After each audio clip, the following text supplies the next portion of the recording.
We welcome you all to slow motion for this presentation of the Formula V Weekend Warrior Series, and we're about to grab the start in just a few moments' time. It's going to be Megan Overstreet leading them to green with Ladar right alongside. We're waiting for that green flag to come at, and the drivers are now on their way. Some of these drivers may be a little bit more aggressive towards the end of this race, as side by side with Love and DeGassis heading into 5. Oh, it's close. It's a bit treacherous on the corner. Rex is just singling run wide there, Ron. Down the running order, Love and Brewster, meanwhile, they have been in the tow and they've seen all these drivers try and do their own maneuvers. They definitely have something cooking behind the wheel of those FV race cars. As Montgomery gets that move done, one's running at the back. Well, not actually running right now, I don't believe, as there's a spinner with Ladar. Oh, no. Oh, and there's contact as well. We are live for the first time on slow motion broadcasting with the FF Weekend Warriors. We're at Sebring this weekend. It's going to be a blast. I saw a little bit of rain here in the practice session, but we'll get to that here in 1 second. My name is Adam Thompson. I'm joined in the booth by Randall McGrew. With these three going right at it, we see you're getting really squirrely. There. Oh, no! Some contact. Oh, no. Jurg and Antonio, the two Masters leaders, both with issues and now dropping down the order. There's a dicing through the curbs. Our lead two. As that's Instaman just slossing it up the inside through McIntyre there. Beautifully done by the Icelandic driver as there's a big incident happened behind somewhere. Gonzaga losing a lot of places back. Almost touching at that point. They're around there heading into the closing stages of the track. Not quite there yet. Heading through what I'm calling the horseshoe, but let's not get into my drawing skills at this point. Nothing but clear track ahead of them at this point, so no one should be able to interfere in that battle. Side by side, nearly had contact there. That's going to put Kabanka on the inside for this next hairpin. This could be what decides it, and he's gone right on the outside, actually trying to cover off the car. I do wonder if Barry is going to be close enough to potentially slipstream. They've got 2 corners left to go. This is penultimate one now. Barry right up close, 0.3 of a second. I'm not sure it's going to be close enough, 0.2 of a second. He's got to keep his foot on that loud pedal. Catches a little bit of a curve, but has Kabanka done it? Barry going to the inside, and Kabanka gets it. The field in Castro's hands, and he's going immediately. Gets a good jump there over green, and he's pulling away. He is gapping early, even moving over to try to break up any sort of slipstream or help that inside line, making sure green has his hands full coming into T1. York's chance. Did Jason give Antonio just a little bit of a slow up? It doesn't look like it. Antonio down to the inside. Hopefully going to be able to make this move. Oh, that was close. Soto both coming very hot with a head of steam. Plava going up to try to move out of the way and give up the slipstream. Here comes Gilliland. Slow down. Gilliland coming in, going to try to challenge for this podium. They're going to go too wide. Oh, no! No! Gilliland and Plava come together. Gilliland's going to come back across the line in 4th place. Quite going to get there. There's a little bit of a lock up there from the 46 car. He's gone deep. Whoa. I don't know how everybody was able to get through that. That could have been absolute tea.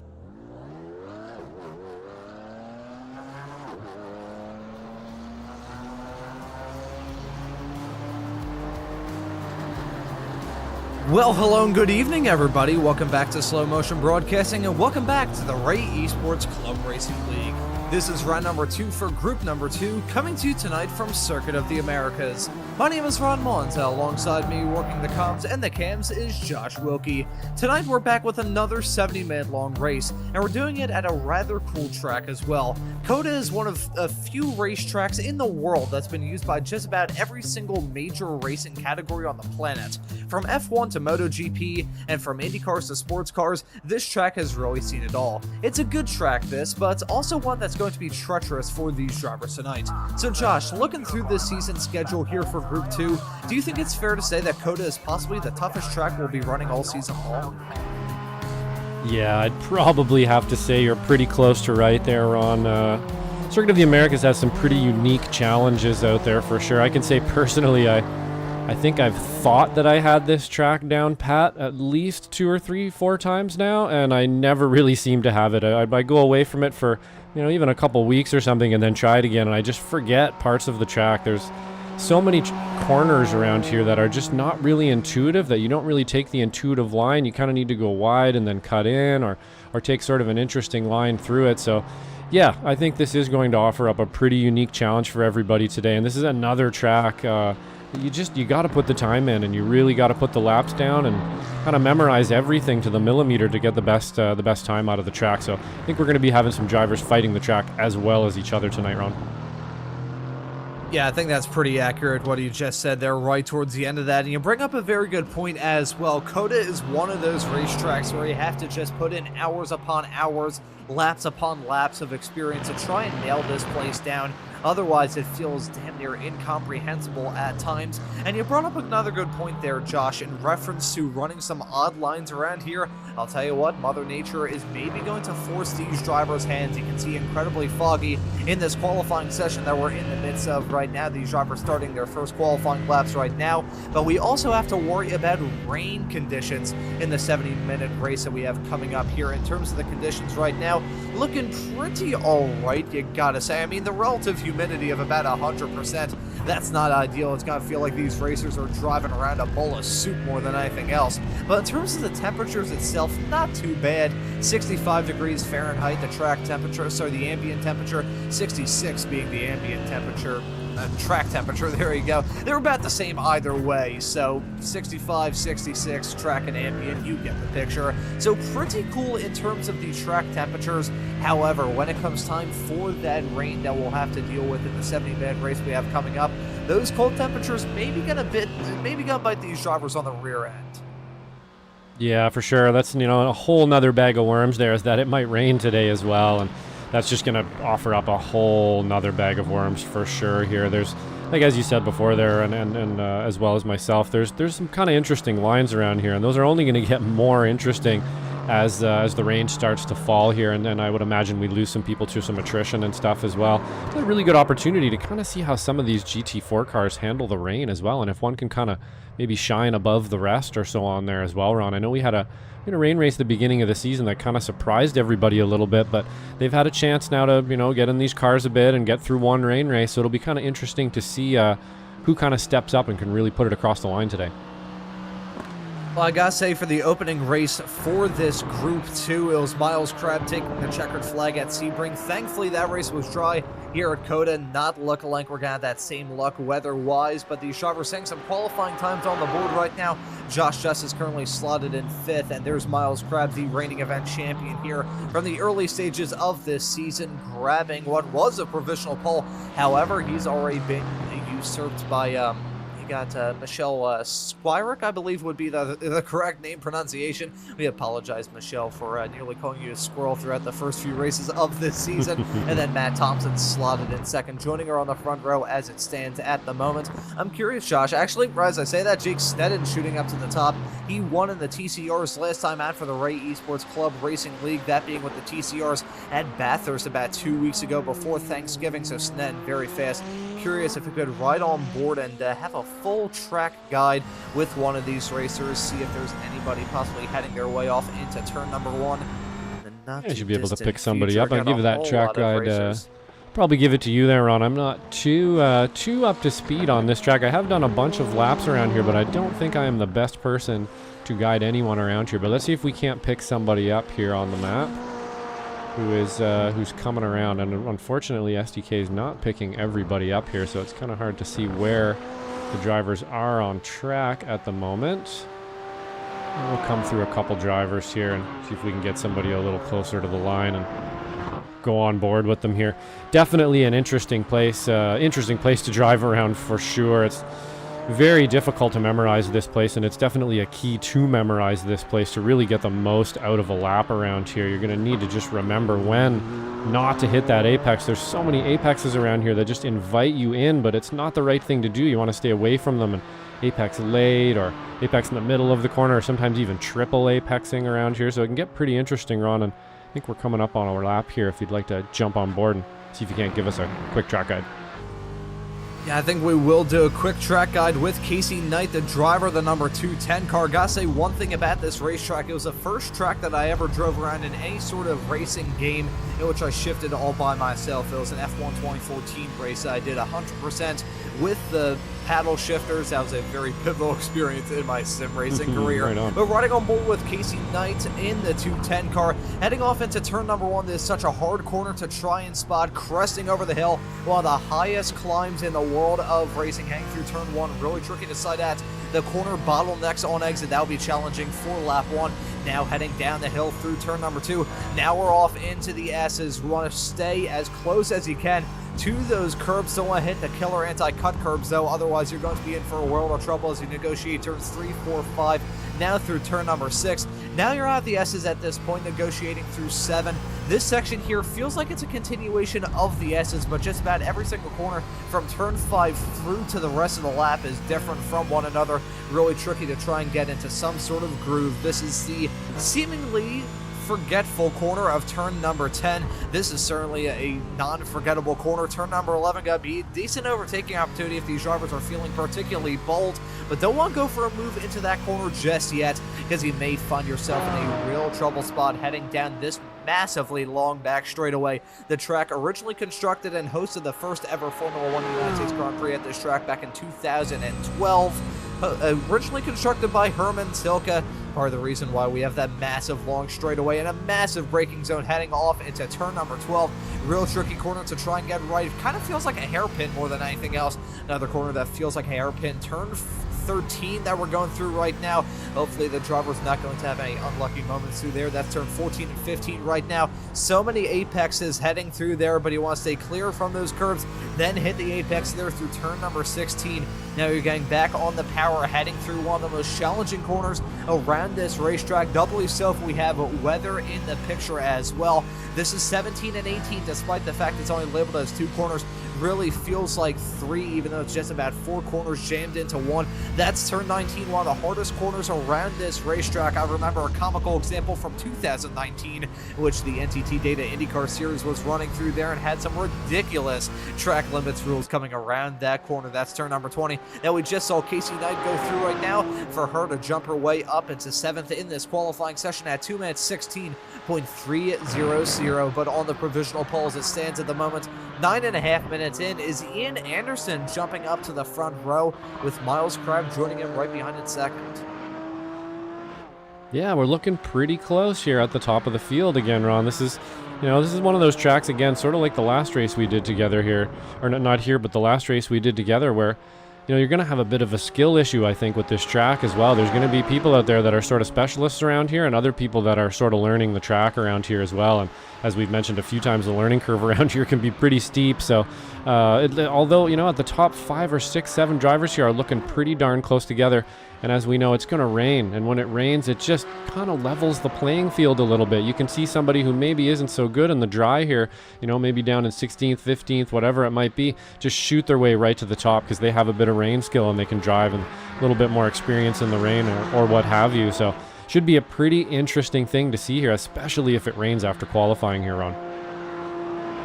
I mean, as they say in the world of racing, rain is the great equalizer, and I'm sure some of the drivers who may find themselves a little bit farther down the running order in this qualifying session, hoping that equalization with the rain is going to help them out a lot. But as it stands at the moment in this qualifying session, lots of drivers saying some quick lap times.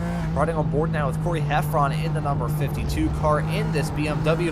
Gotta say, got a whole lot of participation with a whole bunch of different race cars as well. That's a great thing when it comes to multi-class sports car racing. Well, I say multi-class sports car racing, multi-manufacturer sports car racing in the case of just these GT4s running around this racetrack. Got some Porsches, got some McLarens, got some Aston Martins running as well, some Mercedes running, some BMWs running. Gotta say, looking through, I think the least popular car is actually that Aston Martin, which is a little bit surprising considering Miles Crabbe has done so well in that thus far. Was in second not terribly long ago in this qualifying session. However, Jake Sneddon in a McLaren has jumped in front of him, but only 2 drivers running an Aston in this qualifying session. I don't know about you, Josh, but that's a little bit surprising considering the pace that Crabbe's showing.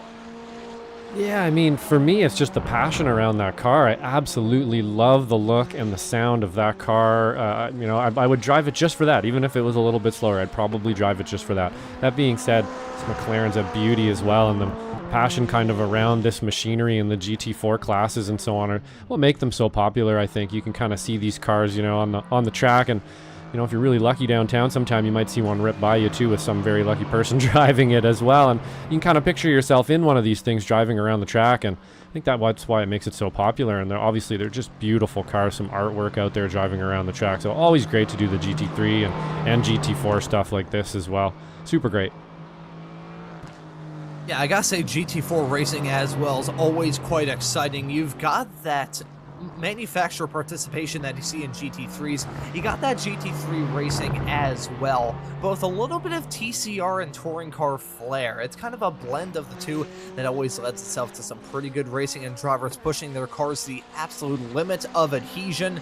Looking now, Wilkie has jumped his way up into third, so that's a pretty good lap time to slip his way up. Not at the front row just yet, but still quite close. Gotta say, though, this qualifying session slowly but surely drawing to a close. Usually these qualifying sessions would be 10 minutes long. Here at Circuit of the Americas, considering this track is 3.43 miles long with 16 corners in all, which is a little bit odd considering the iRacing track map labels it as 20.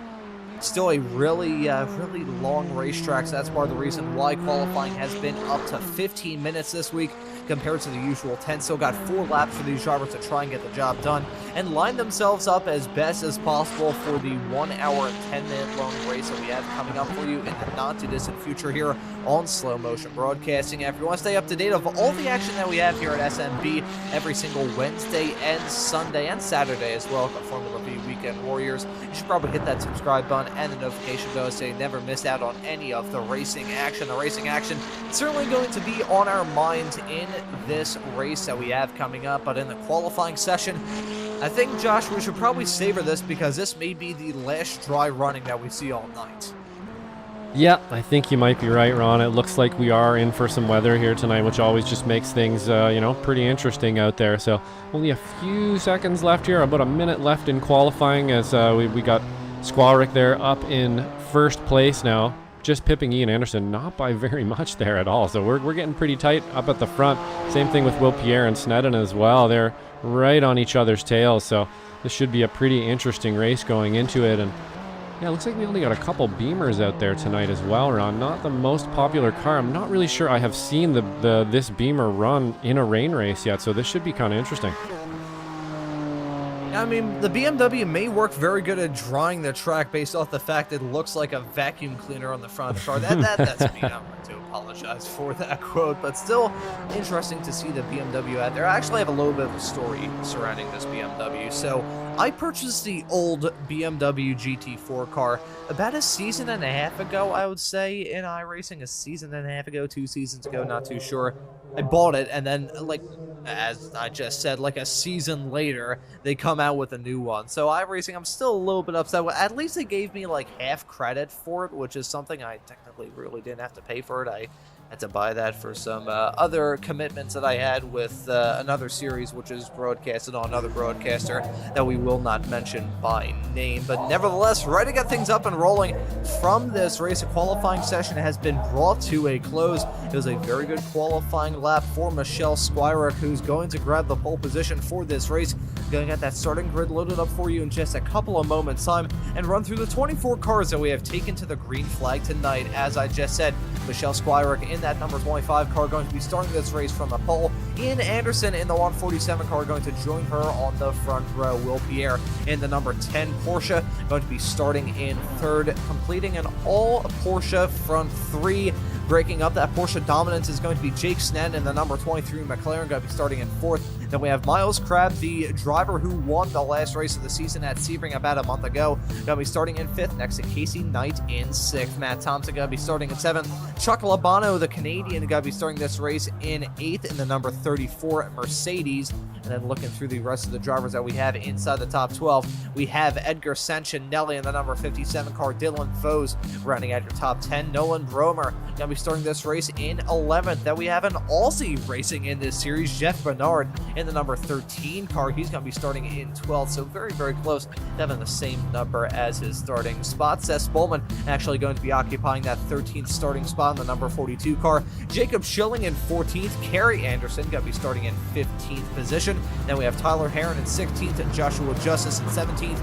Corey Heffron in P18, Joaquin Effinger in the number 700 car in 19th. Nemo Tagalag, I believe would be the correct pronunciation of that gentleman's name. He's going to be starting in 20th. Wayne Buttermore in 21st, Joshua Soto in 22nd, Trent Kramer in 23rd, and then Kazi Azaz in the number 22 car. Going to round out your grid there, I think it's Joaquin Effinger in pit lane. It looks like we're only going to have 23 drivers taking the green flag on the racetrack, but still, Josh, I think there's got to be a pretty good one. Yep, I think that's going to be a pretty good one, Ron. And yep, that was Joaquin Effender in the pit. Not sure what's going on there. I remember correctly, I think maybe pit lane started at the last race we were at least one of them anyway. He started in the pit lane. I'm not sure if he's doing that on purpose or if he just missed the start here, but he will be starting from the pit lane today. So we'll keep an eye out for that, see if he can't make his way up through the field. But so far we don't have any rain yet, Ron. Yeah, that's surprising, honestly, Josh, because, I mean, we are hearing from the drivers and just looking at the weather forecast that rain was going to be a huge factor. Looking through, I mean, it seems very on brand. I gotta say, credit where credit's due, applause given to the iRacing devs. The fact that iRacing's weather forecasts are just as inaccurate as real-life weather forecasts. God love it, but ready to get things up and rolling from this race. I think we should probably get this broadcast done and dusted before I end up getting dragged behind the dragged into a dark alley and being senselessly by a bunch of real-life meteorologists.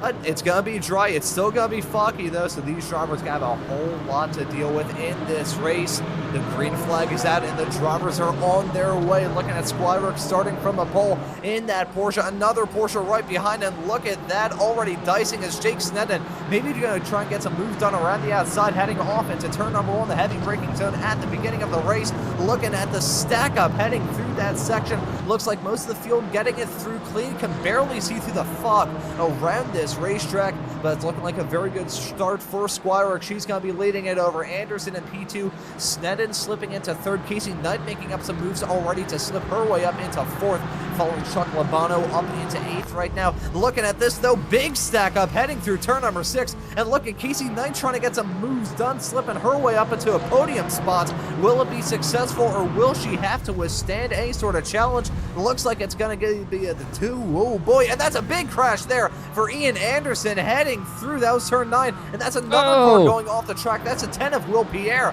Lots of drama at the early stages of this race. About 5 incidents in the span of a couple moments. Right as I was getting my thoughts together, that Casey Knight getting the 2-for-1 deal coming out of the first sector.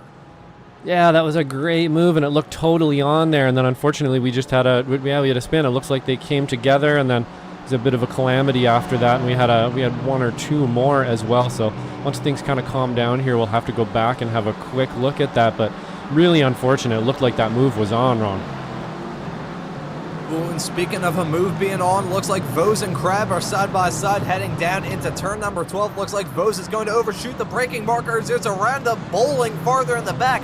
That's Sancinelli and Bromer, I believe, involved in that. They're careening their way down the running order. Sancinelli now running down in 22nd. Bromer now in 20th. Lots of movers and shakers thus far in this race. Gotta say, Dylan Vose, who are falling right now up 5 spots, which is slightly usurped by Josh Soto in the number 80s, in the number 07 Mercedes.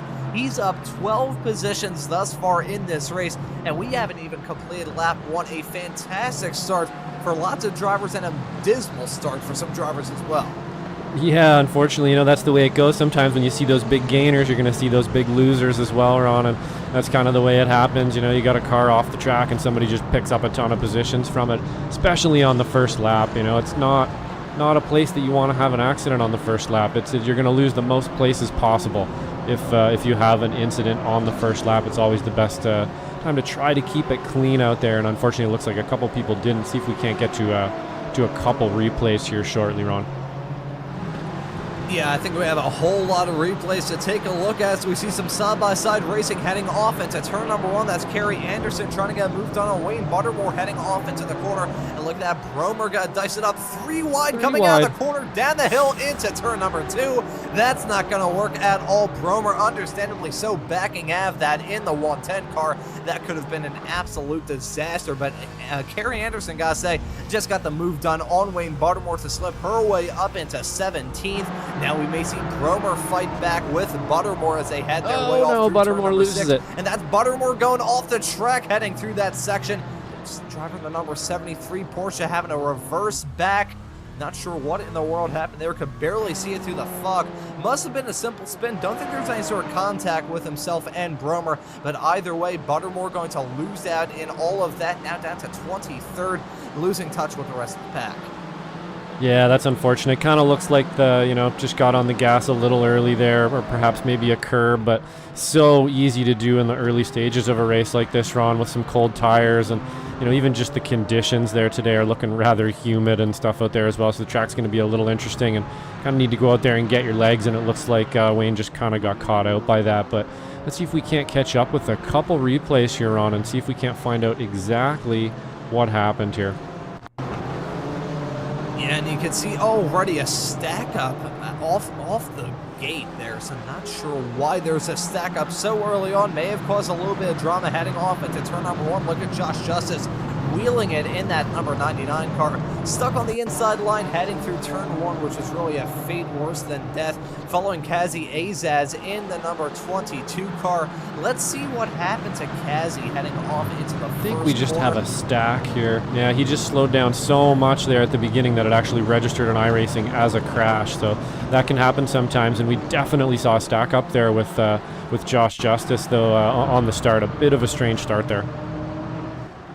And here was the incident involving Ian Anderson a little bit farther down the lap. The driver of the 147 car getting contact, a little bit of a nudge from Casey Knight, so nothing too major. Then that was a big nudge. That was himself and Jake Sneddon making the contact. And look at Wilkie trying to rejoin the racetrack. Had a slight hip check to a competitor, and it did not work out for Pierre in the slightest. You got to take a look at another angle of this. There you can see the spin for Ian Anderson, and then Pierre guns it, tries to rejoin the racetrack, hits the side of one of his competitors, and just takes a one-way trip into the outside Armco barrier. Unfortunate to be sure, but trying to rejoin the racetrack at an angle like that should be expected, if we're being completely honest. Yeah, it's one of those things. Sometimes there just isn't a good answer. You kind of get forced off, and you come back on at a bad angle or something, and that's just the way it happens. You probably should have kind of just waited a little more, but as a racer, you can understand trying to get back on the track as quickly as possible. But of course, we want to make sure that the track is clear before we do so. And yeah, it's just kind of unfortunate. There's a bit of a schmozzle from a few different drivers as we're going nose to tail here, Ron.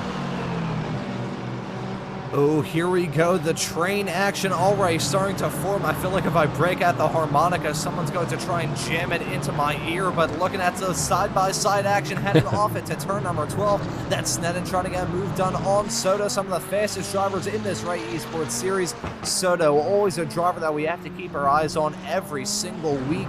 Doesn't matter what car he's running in, he is always blisteringly fast. I mean, you can see that right now just based off the fact he's already made up 14 spots from where he started in this race. A flying start for him. Same can be said about Michelle Squirick, who's already up 6 seconds between herself and Miles Crabb in P2. That is a pretty commanding lead as it stands at the moment. But as I say that, though, it goes down by 0.2 of a second as we see Squirick heading through turn number 20, completing one of the first laps of this race. So it's a fast lap of the race for now as we see some side-by-side fighting a little bit farther in the back involving Casey Knight and Chuck Labana. Yeah, it looks like we got a few battles kind of going on around, but Squirick is just running away with it tonight for sure. It looks like, almost took a little peek there, but kind of thought better of it.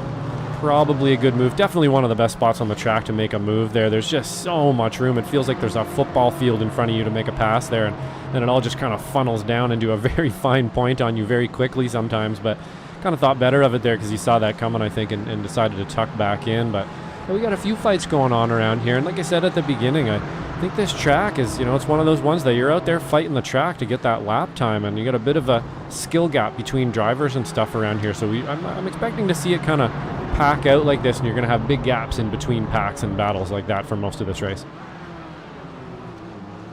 Oh yeah, you're gonna see those small little cliques begin to form. Reminds me of my middle school days, which is oh boy. Anyways, looking at Labano trying to get a move done on Casey Knight, heading down into turn number 11. Battle last slave breakers through that section. Knight's gonna stay on the outside though. They're gonna be side by side coming onto this massively long back straightaway. It feels like you can read a book heading down this section. If it weren't for the small little bend of the road heading through it, these drivers would probably be passing out and maybe heading to the restroom during it. But Casey Knight, she got off to a flyer in this race thus far. The driver of the 210 car heading through the braking zone of turn number 12. Still holding it on the outside to Chuck Labano. Labano really deep in the brakes, heading through that section, but Knight just got that good run on the exit. Now through the inside line of turn 13. And Casey Knight going to stand that challenge for now from Chuck Labano, but Labano going back for the dive into turn 16. Move. Well done from Labano. It's still not over yet between these two racers as Knight got fight back on the outside line, heading through 17 and 18. Knight, a Texas-based racer. She's got some experience running at Circuit of the Americas. It's her hometown track, so let's see if she can get a move done to slip her way back up into the podium spots, but a slick move from Chuck Labano. Yeah, that was a great little over-under move there, and kind of hard to make that one stick too, but I think that Mercedes just putting the power down really helped him out of that one there, and the Porsche just lacking a little bit of ponies there to be able to give an answer back to him. And yeah, what a great move there. Pretty sneaky right up the inside. Yeah, that was very, very slick. Usually I'd say a move was about as slick as 80 grit sandpaper, but that was genuinely slick from him, so well done to Chuck Labano. A very smooth move early on into this race. Haven't even reached the 10-minute mark, so we still got over an hour of racing left to go here, folks. We got battles all up and down the grid looking at this Hornets test that we've been following. Jumping now back to some action here involving Jacob Schilling in the number 85 car, backing out a move on Trent Kramer, heading down into the S's. Two entirely different race cars. That McLaren looks like a fly compared to the absolute beast that is the bit of a unit. BMW M4, the triple four car, absolute unit indeed. Well, the other comment I said in the qualifying session earlier, the fact the front end of the car kind of looked like a vacuum cleaner. I have to share a vacuum cleaner related story between now and the end of this broadcast, which is not a good start. Looking at this though, Will Pierre, he did not have to get off to a good start in this race. However, he's trying to fight back, nearly just went for a move on Jeff Bernard, nearly tried to do a bump and run on him heading through turn number 11. I don't think so. Will Pierre, that checkup though, that's going to cost him. He's now going to fall prey to Trent Kramer right behind. Kramer in that BMW may try and get a move done. You don't want to pull out of the slipstream though in that BMW, considering that's basically a brick on wheels. Not very slick through the air, so it looks like he's going to back out of it, not go for the move, heading into turn number 12. Not going to feel the pressure as much from Schilling behind. Meanwhile, speaking of feeling some pressure, Joaquin Effinger just applied a whole lot of pressure to Ian Anderson as those two just started to battle. Effinger started this race from pit lane. He's now reclaimed his position that he was meant to start in, that being 19. However, it's still been a pretty rough race for both of these racers. Gotta say, Anderson, not sure what's going on there. That's the car that qualified in third. I'm curious, Josh, whether or not there's some sort of damage on Ian Anderson's race car that's caused him to not really have the rebound that we were thinking from the driver that started this race way up towards the front. Yeah, it seems kind of hard to tell here, doesn't it, Ron? That you know what? It's actually displaying right now in the iRacing overlay here, Ron, that Ian Anderson has wet tires on, and so does Corey Heffron. And I'm not sure if that's just a, not sure if that is just a glitch, because we do have those from time to time, but that sure would explain a lot as to why Ian Anderson's pace is just, he had maybe one lap of tires that were working for him, and now they're gone, and he's just falling backwards. So I think he was expecting rain, Ron, and that's what we're seeing here. Yeah, and I gotta say, it doesn't look like he's gonna get it. According to the iRacing weather menu drop-down thingamabobber, currently at a 0% chance of rain, and that's just about going to continue throughout the rest of this race.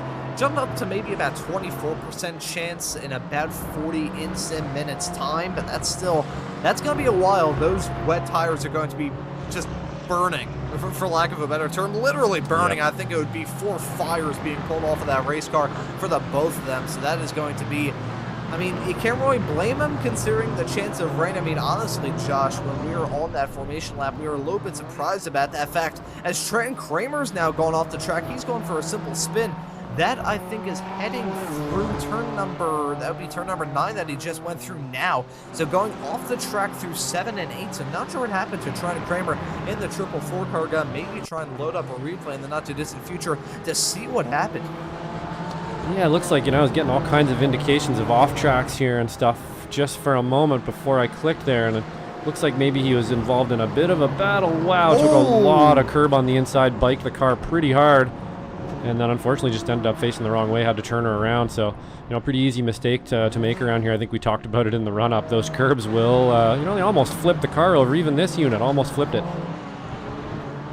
Yeah, that was pretty wild. I mean, that BMW, just based off the size that it is, it probably weighs as much as those trucks that we see in the back of shots as he heads his way through turn number 13. But he hit that curb and he just started flying like a kite. So I think that's something that we need to keep in mind all throughout this race, Josh, is the fact that those curbs, especially heading through the S's and really the first sector, those anti-cut curbs, they are quite possibly going to be a iRacer's worst nightmare in this series. You hit them, you're just going to be in for a very uncomfortable existence. So that may be something we have to keep tabs on all throughout this race, as we're back up to the front and back to the live action, as this pack is, I wouldn't say it's fallen apart, but it has spread out a little bit. Labano is now running in third, about 1.2 seconds in front of Casey Knight in fourth. She, meanwhile, is about 0.8 of a second in front of Thompson in fifth.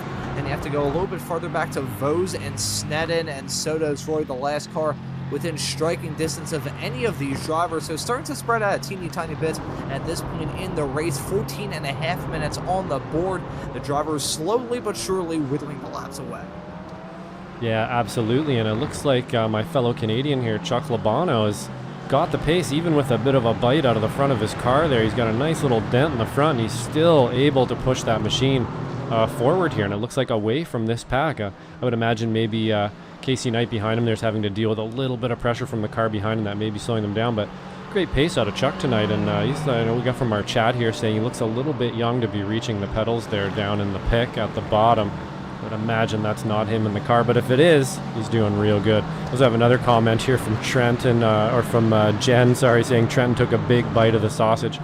He sure did. He almost flipped the car on that one, so some comments there coming from our viewers. Yeah, I think all these drivers are hoping not to bite off more than they can chew throughout the rest of this race. That was a terrible line, but that was a softball being thrown my way. So I will. That's it's not the worst pun that I've ever said on the air with you, Josh. I think you're the producer for a show in which one of our colleagues with another broadcaster hit a bad bump and then flew, and then I said something to the effect that he was soaring to new heights, as we may have just had an incident involving Kramer and Heron. I think we also just had a moment involving Bernard and Schilling, as Bernard is now dropping down the running order, now in 13th, so I think we may have just had a couple of incidents. So my puns, let's get to clearly that, bringing Bernard out the incidents in some of these drivers. There's a replay of Heron in the number 11 car. You can see him heading down. I think this is just an overslow this may again. Have been a simple overslow. Yeah, that may have been not it. Here it is, though, with Schilling in the number 85 car. So that's Bernard in front of him. You can see it looked like a little bit of netcode contact there, which is a little bit surprising. You can pretty much park a SEPTA bus between those two cars. There it is. However, that is the tap. That's 2 love taps, nearly 3 love taps, heading their way off through turn number 15 and 16. I was thinking that it was going to be a case of one of the worst moments of netcode I've seen in my entire life, Josh. I don't know about you, but that was definitely not netcode in that second incident. No, definitely not. That looked like a little bit of indecision or something there for sure on the brakes and the gas or what have you there. It looked like they were playing kind of a silly game with each other a little bit, and that's kind of the way it ended up, unfortunately. But they're both back on the track. Looks like they didn't do any real harm to each other and back fighting each other now, so shouldn't be a big deal. But Michelle Squarick is just checking out here still, Ron. Almost 7 seconds ahead now. 6.5 seconds back to Miles Crabb. And then Miles Crabb's actually put a pretty decent gap between him and Labano as well.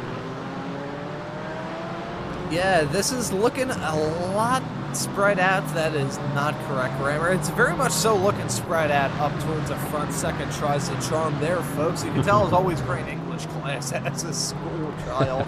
But oh boy, looking at these drivers already coming down pit lane. That's Corey Heffron, the number 52 car. He's stopped in his box in a very striking looking number 52 BMW. Beautiful livery, yep. Yeah, that is very, I'm trying to think of the best way I could describe it. It's very much so like modern art-y in a way. I'm not really sure the best way I could describe that. Maybe it looks like a wall that you'd see in some sort of like a CSI crime film or something like that. But either way, very striking looking car to be sure. Gotta say, the livery game in the Ray Esports Club Racing League never disappoints.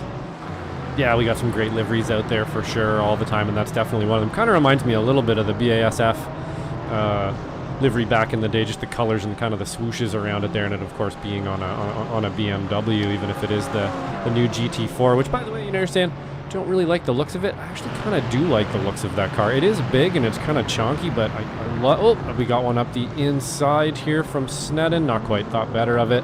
You chuck back in behind again. We were saying there earlier, that just feels like there is a football field in front of you to make that pass, and then as you get into it, it just gets smaller and smaller and smaller and smaller, and before you know it, you're getting your nose pinched off. And I think that's kind of what happened to Jake there. Decided to back out of it and live to fight another day here. Yeah, I gotta say, this is a very odd comment to make, to be sure, in reference to the elevation change around this racetrack. As we see Buttermore there, he's already a lap down. We saw him involved in an incident heading through that section not terribly long ago. So I think it could be part of the reason why he nearly got involved in that hack. Still very close between Soto, Sneddon, and Vos. But getting back to the point I was going to mention, in reference to the elevation change around Circuit of the Americas, it seems like something you'd see in a cartoon. The amount of elevation change, especially heading off into turn number 1, is absolutely absurd. I remember watching a Formula 1 broadcast. I feel like it was back when F1 was being shown on NBC here in the U.S. This was about 2013 to 2017. I remember one year they described the elevation change heading off into turn number 1 as like 257 Texas cowboy hats or something crazy like that. So they would. Very odd way to put it, but that's cool always step. stuck out in my mind. So that would be a nice way to measure. Forget like having a 100-meter board, 200-meter board, 300-meter board. Having a 100 cowboy hat board heading off into some of the corners would certainly mess up some of these drivers' braking markers, but that would still be a nice little twist, to be sure. It's like squeezing a little bit of lemon into your Coke whenever you get it at a bar. But looking at some side-by-side fighting here involving Justice and Spolman. That was heading off through turn number 13 a couple of moments ago. Looks like Justice gets that move done. Spolman holding off for the time being in P11. This reminds me now, trying to see Justice. He's already made up some pretty good moves, up 7 spots thus far in this race. As we're going to take a look at a replay as how he gained that 7th spot. Pretty simple but elegant move heading off into turn 13. Yeah, pretty easy one, kind of opportunistic there. You see a bit of a gap on the inside, you take it.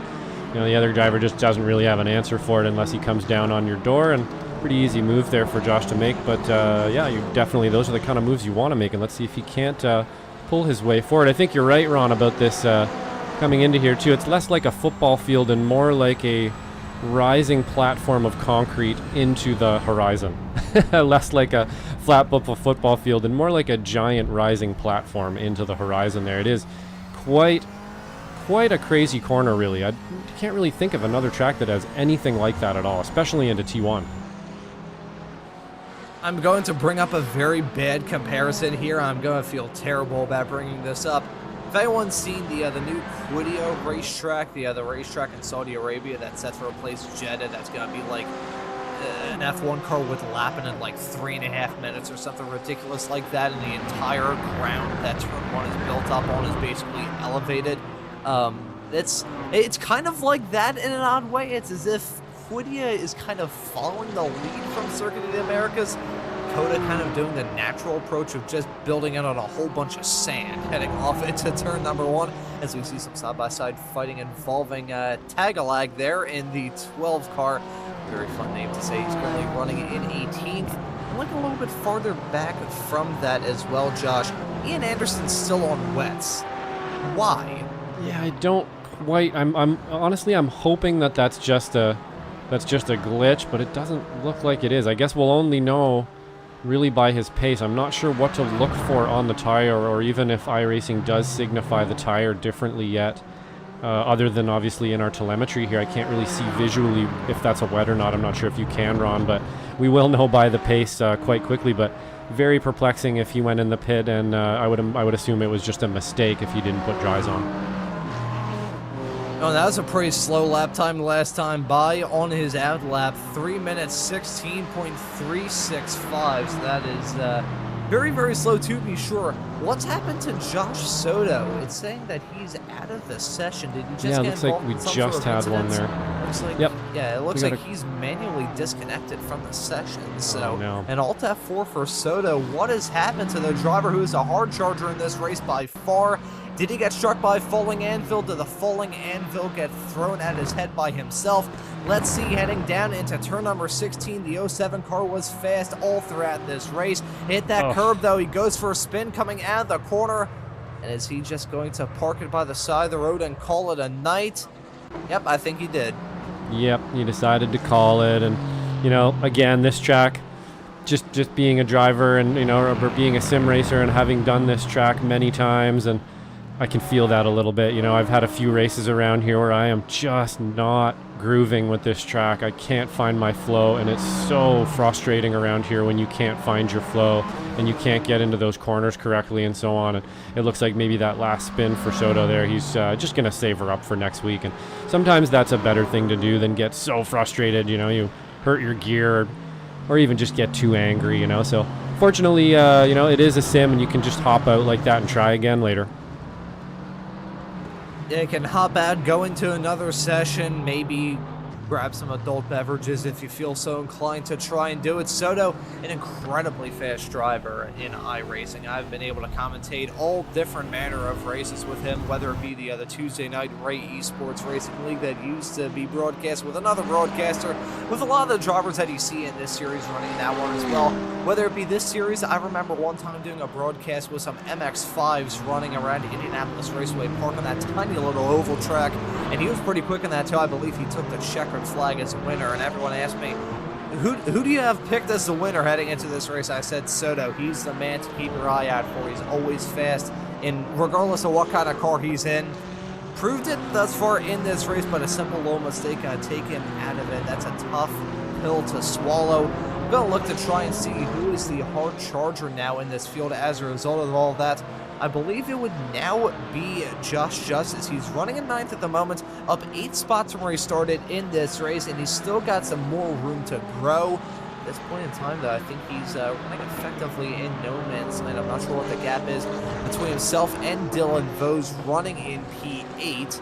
Looking through right now, it's a pretty significant gap, I gotta say, between those two race cars.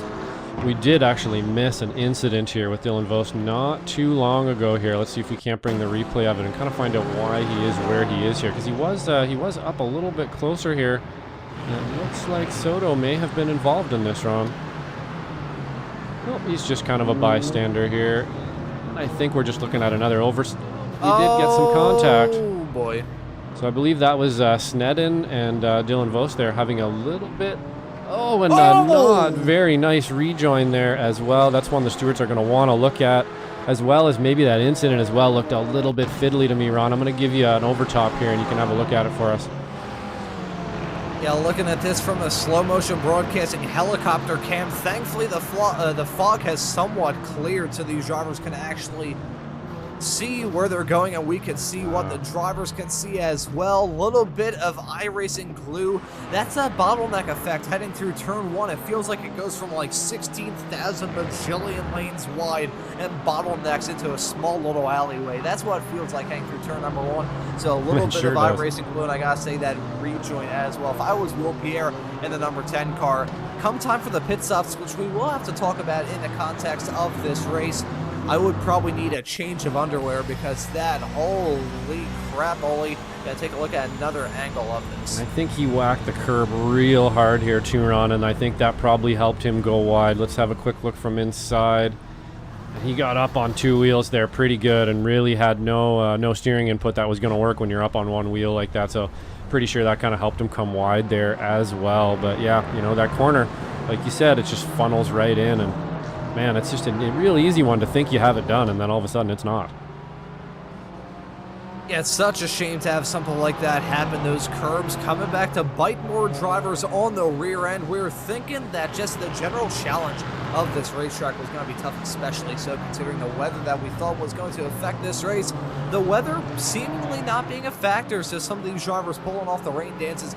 Clearly they didn't hit all the moves right, so as a result of that, this track, I wouldn't say bone dry. The relative humidity is still 100 degrees, which I'm not sure about you, Josh. I mean, not sure exactly how. I actually know. I will amend the statement that I was going to make.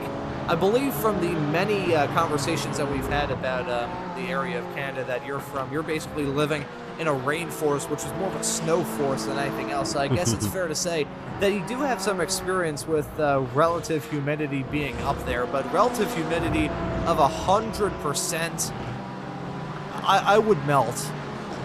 Yeah, that's definitely up there. That's a lot of humidity for sure. And yeah, I do live up in Revelstoke, British Columbia, and we get over 20 feet of snow a winter. It literally buries my truck and my house and everything in the front yard. And in the summertime, yeah, we're technically in a rainforest here, and I can tell you that the humidity gets very high here. Weather's really nice though. We don't have that kind of wall of heat. It's actually pretty nice around here, even when the humidity is bad. But driving around in it at 100% humidity, I mean, yeah, it's going to make some differences to the way the engine works, the way your tires are gripping the road. All of that stuff's going to change a little bit. So, yeah, pretty interesting to see the just really expecting rain this time, and we didn't get it, Ron. Yeah, even with the rain staying away, it's still going to be like these racers are driving through soup. So this is going to be something to behold. It's a very odd experience. I got to say, of the two races, you would expect the race in Florida to be the one affected by humidity and the race in Texas to be a bit dry. Just completely flipped. It's just completely humid in Texas, when in Sebring a couple of weeks ago it was perfectly bone dry. I mean, we had probably, this is going to sound very mean to say, I feel like the only sort of moisture that we had in the air at that point in time was some drivers crying after some incidents on the racetrack that were really of their no fault of their own as a result of that. Yeah, there we go. I was going to find the phrase eventually. I just had to go through my brain enough, go through the clutter and the dust that's been collected for the past 20 years. But looking now, some side-by-side fighting may go on with Tagalog and Effinger heading off into turn number 12. Look at Effinger in that 700 car going for the dive in the McLaren, getting that move done successfully as Tagalog goes off the track. Now has a tag. That was himself.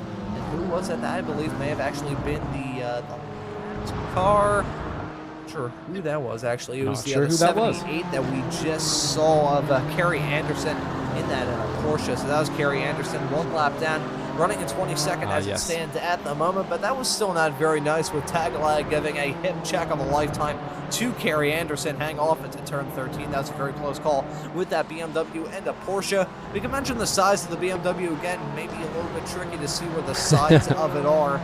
So I feel like the amount of times that we'll mention the absolute behemoth that is the BMW M4 Evo GT4 car during this broadcast. The hips don't lie on the Beamer for sure. He definitely kicked him off the road there with the rear end of the car, no doubt. And at the expense of the Beamer making so many jokes about its size, but when you're going to shove someone off the road, well, you're kind of asking for it. So that's the way that goes. But it looked pretty harmless there, to be honest. I think he probably just kind of didn't see her there for the moment, and it doesn't look like anybody took any damage or anything here. So we'll move on, and hopefully we can make up some more positions here for Tagalog as well, who's out there just plugging away on the track. Again, a bit of a skill issue out there. We got people just learning the track and people who are going to be pro at it right up at the front here. And yeah, we got room for everybody in this here. So hopefully can make up some more positions here, and we'll keep following him later on in the race. As it looks like Trenton Kramer is back again down in 18th here, and I bet you he's going to be up to this fight pretty soon here. And Kerry Anderson, the number 78 Porsche, still involved in the midst of this fight. Not battling for position, but still maybe being a slight thorn in the side for Tagalog in the number 12 BMW.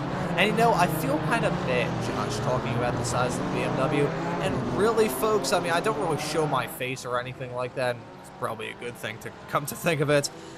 Don't really talk about it too much. I feel like I'm in no position to judge about the size of the BMW, considering I am about 6 foot 250. I am very much so built like an unemployed WWE wrestler. So in terms of talking about the size of that BMW, really have no position to talk about. We may see a BMW on BMW fight in the not too distant future. Carrie Anderson in the midst of a Hornet's Nest. She wants nothing to do with that battle that may be forming between Tagalog and Trent Kramer. That'll be for 17th, and they may close up to Joaquin Effinger, who's entirely checked out after getting that move done on Nemo Tagalog not terribly long ago. But looking at those two cars, covered by about 5 feet, heading, actually I say 5 feet, my perception of distance is probably terrible. That was probably closer to about 10 feet, heading their way through turn number 13 at that turn 16 and 15 and 16 a couple of moments ago. What is it with me and numbers during this broadcast? You can tell I was great at math as a kid. But side-by-side fighting may form between these two in the not-too-distant future. May form right now. A tag lag running very wide, hang through turn 19. He may have to serve a slowdown, so this may be the shot that Kramer needs. And you can see him slowing down midway through the corner. Trent Kramer nearly getting called out. Yeah, that is not how you serve a slowdown at all right there. You cannot just get on the clappers in front of the person behind you like that. You have to find yourself a little bit of space and then bleed that time off. So that wasn't a really great, everybody gets an off track from time to time, but you really have to take the time and do it correctly. And it was good on Trenton there to get on the brakes and not have an accident there with Tagalog. So I'm sure the stewards will be looking at that one. And, it's just, again, a little bit of a learning curve sometimes with stuff like this. And it takes some time to get everybody up to speed and get safe out there. And I'm sure that we will, he'll take that and learn from it. Yeah, that's the thing with a lot of these racers. Varying levels of iRacing experience, varying levels of real-life racing experience as well. They all use it as a learning experience here with this series, learning about some very adverse conditions because driving through a racetrack, which even though the fog has certainly cleared, still quite foggy around this racetrack. These racers still driving through soup, for lack of a better term. The amount of times that quote has been said during this broadcast is probably more often than I've said that quote at all in my entire broadcasting career leading up to tonight's show. But there's really no other word to describe it. Despite that, though, despite the fact the track is dry, or maybe a case for wets to start off with, but that case has certainly burnt away. Speaking of burning away, Ian Anderson's tires have certainly burnt away. He's now come down pit lane yet again, running down in 20th, as we see some side-by-side fighting maybe developing here, involving Seth Spolman and Nolan Bromer. They're heading their way out of turn number 1, heading through downhill into turn number 2 right now. Both of these drivers having some pretty okay races. I've talked about them a little bit thus far. Bromer up 1 spot, Spolman up 2, running effectively in no man's land at this point. You have to go a little bit farther back to Jacob Schilling. Have to go a little bit farther up the road to Justice, who's still the hard charger thus far in this race. Now with 35.5 minutes on the clock, so we have officially broken the halfway mark. Yeah, it looks like actually Bromer, although he's only up 1 position on our timing sheet there, I believe he lost a few at the beginning, so he's actually made some pretty good headway since the beginning of the race there as we have our first pit stop here. It looks like a bit of fuel. That was a very short pit stop, Rana. Don't know if that will be enough fuel, but hopefully you got the calculation right there and everything's fine. To take a look at his pit time here and just see how long he was in the box for. 6.5 seconds. It doesn't feel like long enough to me. Does it to you, Ron? Oh, I mean, considering that Kramer spent 5.3 and looking through, Anderson spent about 5.4 last time by. I have a feeling it may end up being enough. I will say, Josh, harkening our minds back to the opening race for these Group 2 drivers in these 70-minute GT4 races, that being at Sebring, we're meant to have some fuel limits on board and didn't really have those applied. So a lot of these racers just coming in for quick splashes and dashes during that race and just basically serving a stop and go more than anything else. So maybe just being stopped in the box for 5 seconds could be enough. That or some of these racers are trying to use all the funds that they have to feed their mechanics enough Red Bull to power a sun. So who knows? Maybe maybe that could be part of it. Maybe just having to take far less fuel compared to some of your competitors. Who knows? That may be the call that a lot of these drivers are deciding to take. Say though, field spread out quite a lot. Michelle Squirick, who is still leading this race from the pole, 6.3 seconds. I nearly said 6.5. That gap has been fluctuating a whole lot But I will say, though, Josh, as much as the gap really isn't going down, it's not going up either. So Crab actually doing a pretty good job of trying his best to try and stay glued to the back of Squirk's race car.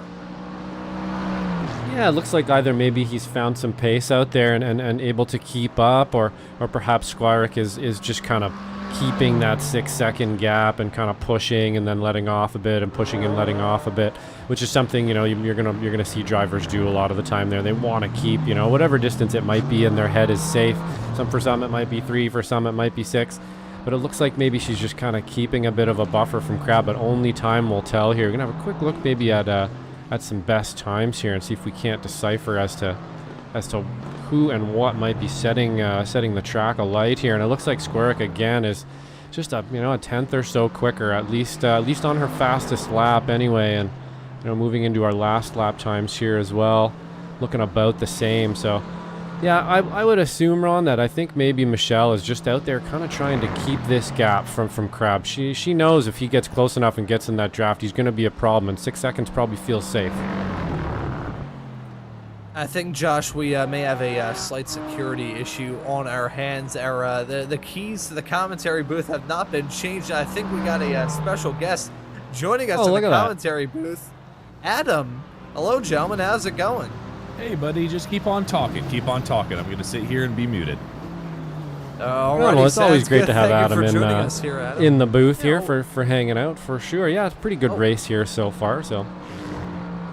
Yeah, always good to have Adam here in the commentary booth. He may be stealing some of the snacks that we have here in the broadcast booth right now. Always nice to have some good snacks with us here for these broadcasts, especially for 70 minutes of racing action.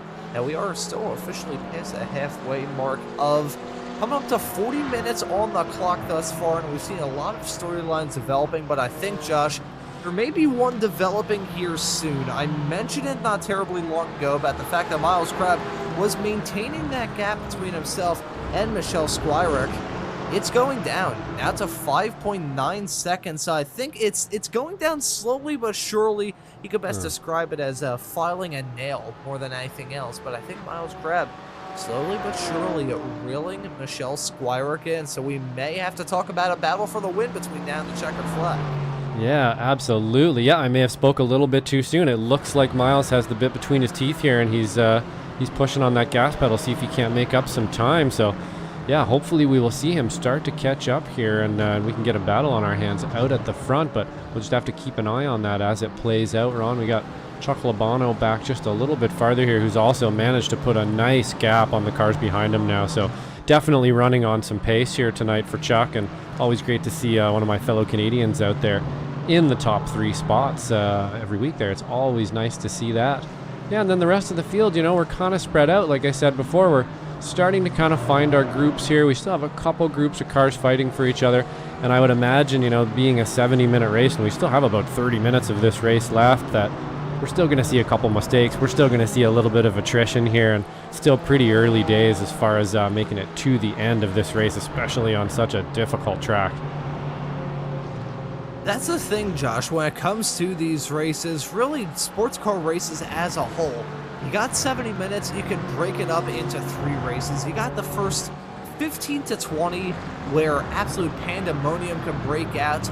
Then you got the next stage of the race, which is just basically most of it, where the drivers are maybe a little bit more conservative in the way they're tackling the race, not going for the moves that they would towards the beginning or towards the end, just kind of staying in their own lane, for lack of a better term, minding their own business and just, you know, relaxing at a certain point of the race. Still want to keep it on the racetrack and still want to keep pushing your car, but at the same time, you're not going to go for gutsy moves that you'll see on like some highlights reel or something crazy like that. You're not going for all-out glory between about like 20 minutes into the race, all the way through to probably the point that we're reaching now, with about 45 minutes on the clock, just to use this 75-minute long race as an example. Then when it comes time for the final 25, that's when you want to try and think about the way you're positioning your race car. You want to put yourself in a good spot. Look at Jake Sneddon, for instance. He finds himself in a very good spot, running in 6th at the moment, finds himself in the midst of this mild hornet's nest. That's probably the first time that phrase has ever been used in the history of sim racing broadcasting. A mild hornet's nest as opposed to a spicy hornet's nest or a bold hornet's nest, which doesn't have as much spice as mainly just like citrus forward and the wing factor. But looking at this point, Sneddon finding himself in this battle with himself, Casey Knight right in front, Will Pierre right behind, who seems like he's trying to get some heat into his tires, and the number 10 Porsche weaving, heading down that start-finish straightaway, the back straightaway there. You don't see Wally, actually, is it Wally or Barry? And the flag man and iracing confused with the guy that you see on the trophy in the NHRA. So Barry, the flag man, don't see him there on the back straightaway. So that is for sure the back straightaway that we just saw Will Pierre doing a little bit of a wiggle heading down. But Sneddon finds himself in a very good spot. If he plays his cards right, he could find himself in a spot maybe overtaking Matt Thompson between now and the checkered flag. And if he plays his cards really well in the final 27 minutes of this race, may find a way to catch up to Labano, or if there's some sort of drama that goes on involving Squirek or Crab, could see a battle for the lead. Who knows? Casey Knight now coming down pit lane from the 4th position. To the driver of the 210 car making that call to come down pit lane in that Porsche. Let's see how long she spends down pit lane and in her pit stall. Looking at Joaquin Effener, he's a little bit farther up pit lane.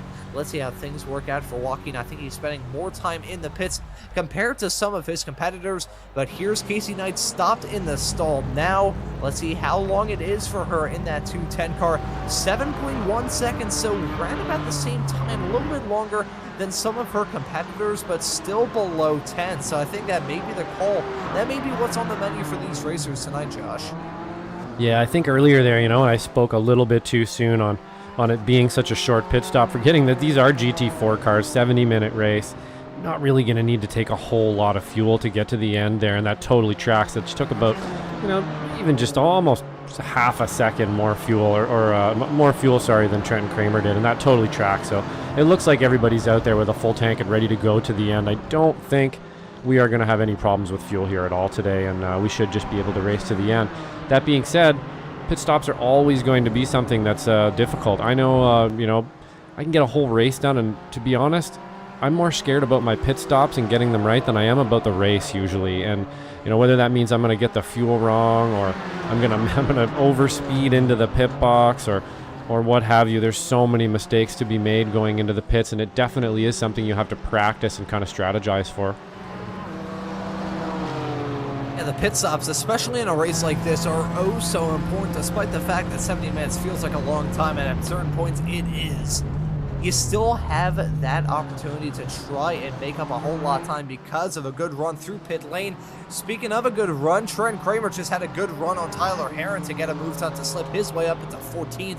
Kramer's already come into the pit, spent 5.3 seconds in his pit stall, now slipping his way up into the 14th spot. Gotta say, though, another storyline that we've been keeping our tabs on, Josh. Gap between Squirek and Crab has increased by about a second in just the last lap alone. So the yin-yang effect that we didn't see with those two earlier on seeming to come back here. I think Squirek maybe, who knows, maybe the reason why that gap was going down was Squirek maybe just taking it a little bit easy and Crab still pushing. Either way, though, still 6.7 seconds between those racers running in first and second. Crab maybe gonna have to, invoking a little bit of Spaceballs terminology here, gonna have to kick on the Cuisinart to try and close that gap up.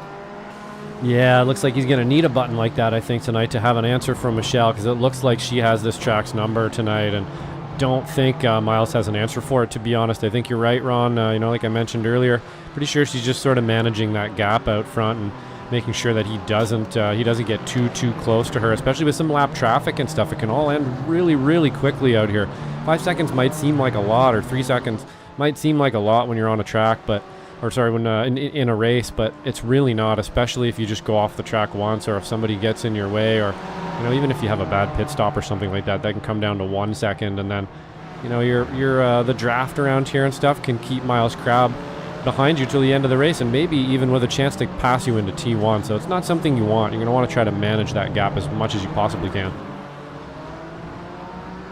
I say at this point, Miles Crab doing something that he hasn't really done at all throughout this race, running with another car that I believe is one of the BMWs, maybe Tag-alike, that's tagging along with Miles Crab at this point, as we see Will Pierre getting a move done on Matt Thompson to slip his way up into 5th.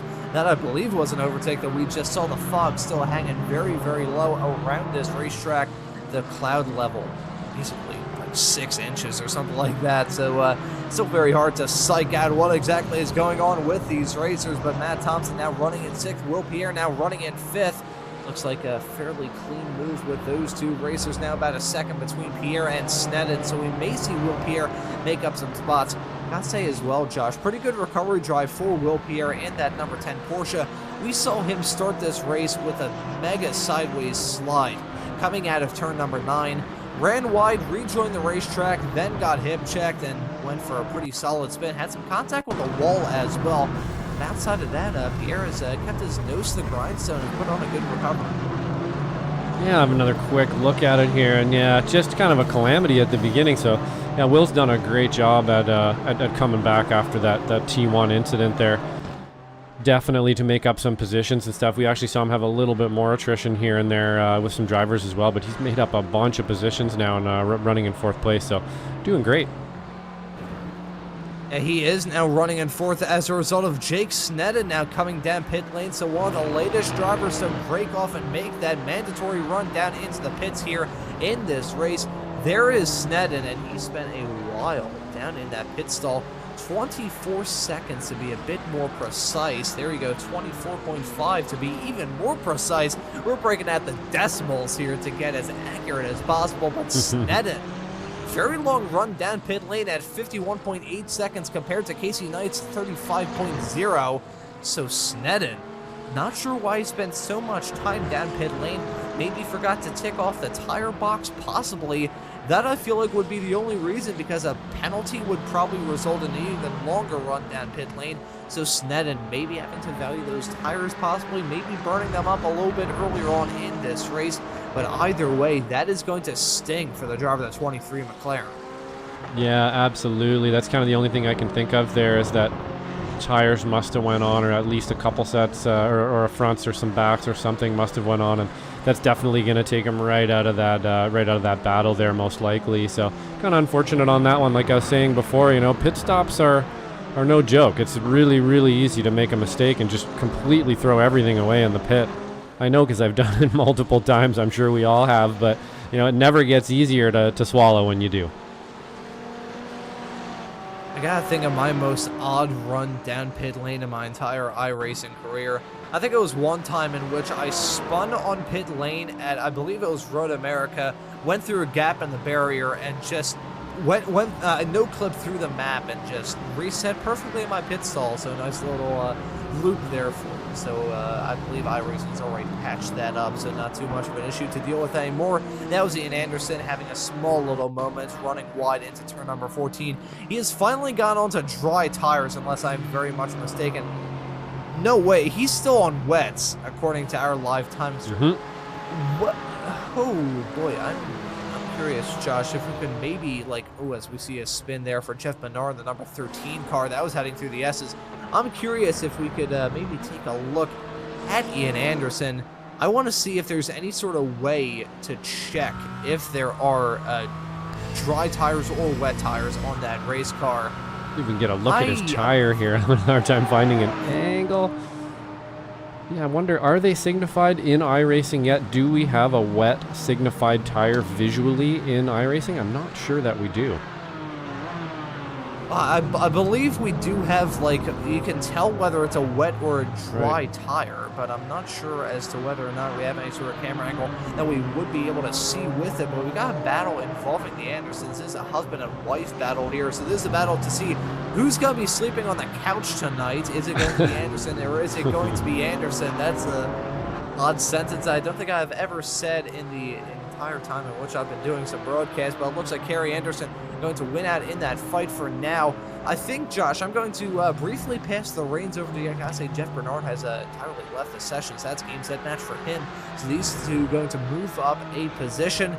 I think I'm going to do some investigative journalism, though, to try and figure out exactly whether or not Ian Anderson is still on wet tires or if he's on slicks. I feel like at this point, though, considering how long he's been on wet tires, those wets would probably resemble slicks just based off how worn down they would be. Yeah, well, I think, he did come in for a pit stop, but I think he came in for a pit stop and then put wet tires on again. So unfortunately, unless our system here is not registering that he actually changed those tires, he's going to be on a new, fresh set of wets, which, is just going to go through that same cycle again and end up back in the same place where he started there. You're only going to get a few laps on a dry track out of, even the first lap isn't going to be great, but, 5, 6, 7, 8, 9, 10 laps in on wet tires on a dry track, you are not going to be having a good day anymore.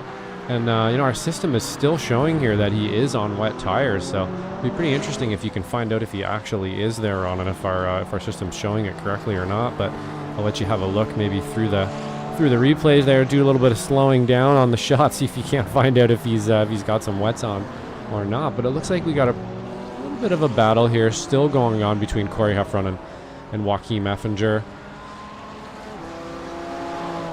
I will say, Josh, I'm actually disconnected from everything right now, but I can tell you that on Ian Anderson's dashboard of all the cars in iRacing, they've got a wet or dry indicator on the dashboard. Ian Anderson marked as wets, so I guess he is still running wet tires. The dashboard would not lie. So Ian Anderson's still running on wets. I'm not entirely sure if he knows that he's on wet tires or not. I would maybe assume so. I cannot assume, though, because that's a pretty big that's a pretty big discrepancy. You'd probably have your crew chief screaming at you saying, hey, you got wet tires on the car, your tires are so hot you could probably fry an egg on them. As we see Jacob Schilling now coming down pit lane in the number 85 McLaren. So another driver to break off and make that run down pit lane. Driver with the longest run down the pits thus far is Tagalag. I'm not sure if that's entirely accurate. 4 minutes, 0.6. Had to specify with a 0.6.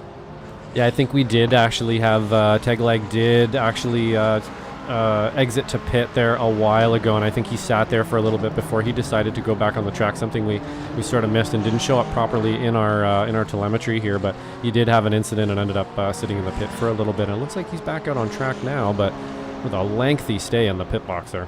Not sure if that's correct either. It does look like we may have a bit of an issue with Kerry Anderson also showing 3 minutes and 59 seconds. I'm not sure that's accurate. Yeah, some drivers having some very long runs down pit lane. The Coda paddock seeming to be very, very convoluted for these drivers to get out of their race cars and run to the restroom. 4 minutes, that is a pretty lengthy break if I do say so myself. I feel like if I did that on the air, I would probably won't be in the position where I am broadcasting. That is for certain. But looking at a fight that we may see developing here with Jacob Schilling and Trent Kramer heading down into turn number 11. Schilling nearly getting a move put on him by Kramer, running wide though off into the curb. Kramer throwing a dummy, so that may have spooked Schilling, for lack of a better term, heading off into turn number 11. Certainly ran wide though, hit that curb. That may sacrifice his exit coming onto this massively long back straightaway. Will Kramer go for a dive heading into turn number 12? Will he have to be forced around the outside? I thought he was going to have to take to the grass to get a move done around Schilling to slip his way up into 12th. As we see Josh Justice in the number 99 car making that run down pit lane. This is his first and only run into the pits. For the hard charger thus far in this race, he isn't currently, as Trent Kramer has made up 10 spots, but Justice, of course, losing out on some time to come down pit lane, spending 5.6 seconds stopped to be a bit more precise. Exactly 10 seconds less than Jacob Schilling. Yeah, we got some kind of odd pit stops going on here, but that was a pretty decent one there. Kind of tracks as well, that was about 5-6 laps after the last one we saw. That was about 7 seconds, so taking a little bit more fuel, and it's going to take a little bit more time in pit, and that's just sort of the way it shakes out in the end. But yeah, Joshua Justice doing real well today there, and definitely looking like our hard charger. Oh, not quite actually. It looks like Kramer is our hard charger, and Justice just behind him, but nonetheless doing some great driving there to pick up some places today. Yeah, at this point in time, a lot of these racers are changing their focus on how to tackle the rest of this race, considering at one point in time, the rest of this race entailed 69 minutes.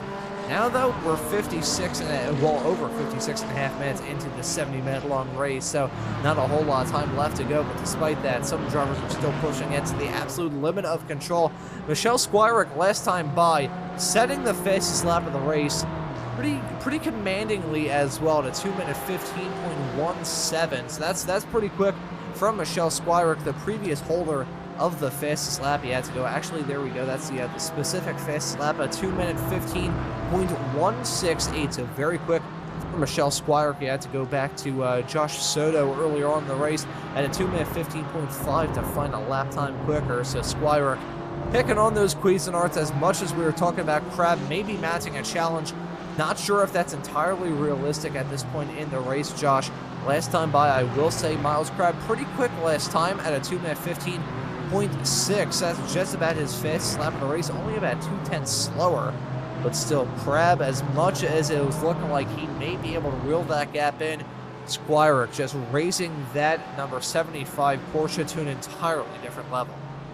Yeah, it's doing exactly what she needs to do when she needs to do it. He'll catch up a little bit, and then she'll put in a fast lap. I believe that last lap was actually her fastest lap of the race. So Miles Crab put in, I believe, a 0.6, and she put in a 0.1 just before him. So, yep, doing everything she needs to do there to keep out front. And Miles Crab just plugging away here as well, being very consistent, making sure he's getting, hitting all his marks and everything else to take that second place home today. And always ready to monopolize on something that may happen up front as well. We still have some lap traffic to go. We still have a bit of time left in this race, so really anything can happen as he goes. Nice. Got lit up the rear tires there going into that corner. Always love to see leaving some black patches out the rear of an Aston Martin like that. One of my favorite things to see for sure. But it looks like, we got a pretty spread out field here, like we were saying in the beginning. This track's going to have a bit of a skill gap on it. It's not an easy track to drive. This is one you really, really need to put the time in and do the laps to be able to do fast laps around here. And then, barring that, being able to do fast laps for 70 minutes around here is not an easy task. And yeah, that's what we're seeing here, I think. So we've got a pretty spread out field at the moment there, Ron. Yeah, at this point in time, the entirety of this field covering the entirety of this racetrack. I'm curious, Josh, if you could maybe pull up the track map graphic to see if there's any stone around this racetrack that is currently unturned. Almost not. Turn 1 had nobody in it. Turn 10, well, turn 9, 10, and 11, right? I mean, there's only like 4 or 5 corners around this racetrack that don't have at least 1 or 2 or 10 race cars going through it at any single point. So really shows that this field has certainly spread out. I mean, considering that we're 15 seconds away from breaking the 1 hour mark in this race, stands to reason why that's the case. But we still got some battles here. This is a battle that we've been keeping tabs on all throughout this race. Not sure what happened there. I think that was a hiccup gone wrong there a couple of moments ago. I apologize for that, folks. As we see Trent Kramer and Jacob Schilling, this is a battle that we've been keeping our eyes on sporadically throughout this race. They're the closest cars in this entire field, covered by about a half a second. Now increasing a little bit with Schilling, maybe a little bit conservative in the braking zone of turn number 12, as Nolan Bromer coming into the pits running down at 10th. Yep, finally decides to take a pit here. Doing pretty good today here. Nolan's been kind of moving up and down the field a little bit. Had a bit of a, believe he had a bit of a start there that ended up losing him some positions, but has been able to make them back and then a couple more as well. So hopefully we'll get a good pit stop here, get the timer up. Oh, missed the box. That's never going to help. That's going to add, at least a second to the pit stop.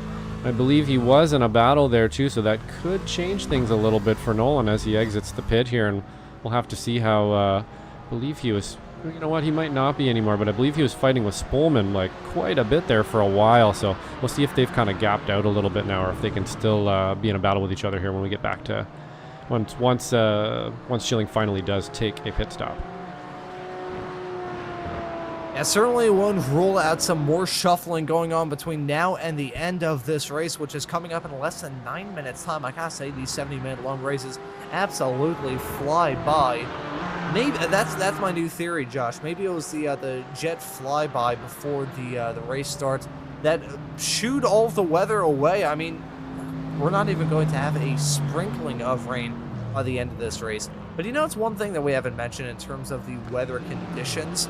Haven't mentioned the winds. They're coming out of the northeast at about 19 miles an hour, so that is very quick. Actually, It's marked as northeast, so I'm not sure if it's blowing in a northeasterly direction or whether it's coming out of a northeasterly direction, but nevertheless, pretty quick win, so that could be part of the reason why these drivers have gone for some occasional spins. If we were running some open wheel cars, I think these drivers would have even more of a handful to deal with. Yeah, the wind shouldn't affect these cars too much, but it definitely is a factor and will always affect an open wheel car a little bit more, of course. But yeah, kind of shocked we didn't see any rain today, Ron. I was really expecting rain, especially with all this fog out there.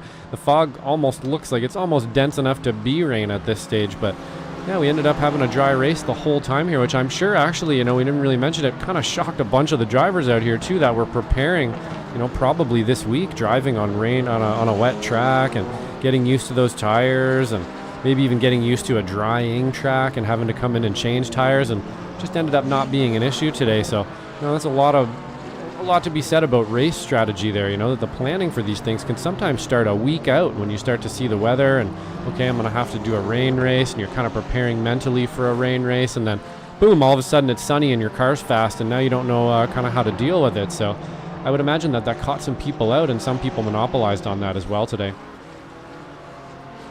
I gotta say, Josh, sometimes that preparation can stretch to about a month. Certainly, these drivers are going to have a month to prepare for the next race of the season, which is going to be on January the 8th for Group 2. That's going to be at Watkins Glen, of course, broadcasting here exclusively on Slow Motion Broadcasting. Looking at Trent Kramer, who, as a result of that run through the pits for Josh Justice, has inherited the spots as the hard charger thus far in this race. Said a heavy charger. That, I believe, would be something that he used to jumpstart a car, as we now see Kramer getting a move done on Wayne Buttermore to put Buttermore another lap down. There's Michelle Squire coming down pit lane from the lead of this race. I was just going to mention the fact that we hadn't seen the leaders come down pit lane, but there's Squire making that run. Let's see how long she stopped in her pit stall. This is going to be a little bit longer, 10 seconds to be a bit more precise, maybe taking it a little bit on the conservative end in terms of fuel, but Squire going to be exiting out in third, now behind Miles Crabb, who's inherited the lead of the race, and Chuck Labana, who's going to be within striking distance compared to Michelle Squire. Squire, my apologies, the old pronunciation defaulting in my mind there, I apologize there, Michelle. The driver of the number 75 car still running in a good position right now. I'm curious, though, as to whether or not we could see Crabb jump in front of Squire between now and the end of this race, as Trent Kramer and Schilling back involved in their battle, battling tooth and nail for 12th. They're going to be side by side, hang down this back straightaway off into turn number 12 in what feels like about 5 hours time. But here we go. Who's going to prevail in this fight? These two have been trading blows like a bunch of boxers all throughout this race, but let's see, is it going to be Kramer on the outside or Schilling on the inside? Withstanding the challenge for now, Kramer holding it on the outside line, but it looks like he's going to back out of it early. And did he just get abducted by a UFO? I think he just did. I think we just lost Trenton. Unfortunately, there we have some, internet issue or something, or maybe possibly hardware. It did look like he got on the brakes real hard there before he decided to take off. So perhaps something, perhaps he had to take off or he had a hardware issue or something there. But we'll have to look into that. Maybe we can get a message and maybe we'll get a message over our chat here and find out what happened.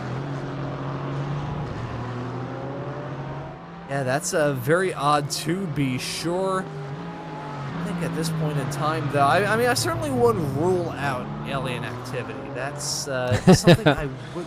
I mean, we've seen some odd stuff. I mean, harkening my mind back in the Weekend Warriors lore. Actually, I'll bring up that bit of lore a little bit later on as Miles Crabb has come into the pits from the lead of the race.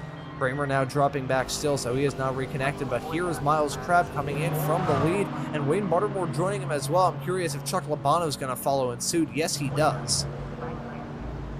Yeah, it looks like we have the other two coming in here, so this will be kind of an important stop. Don't think he's going to be able to make up the time that he does need here on Michelle, but he could make up, a little bit of time, so it looks like we can get that pit time up here.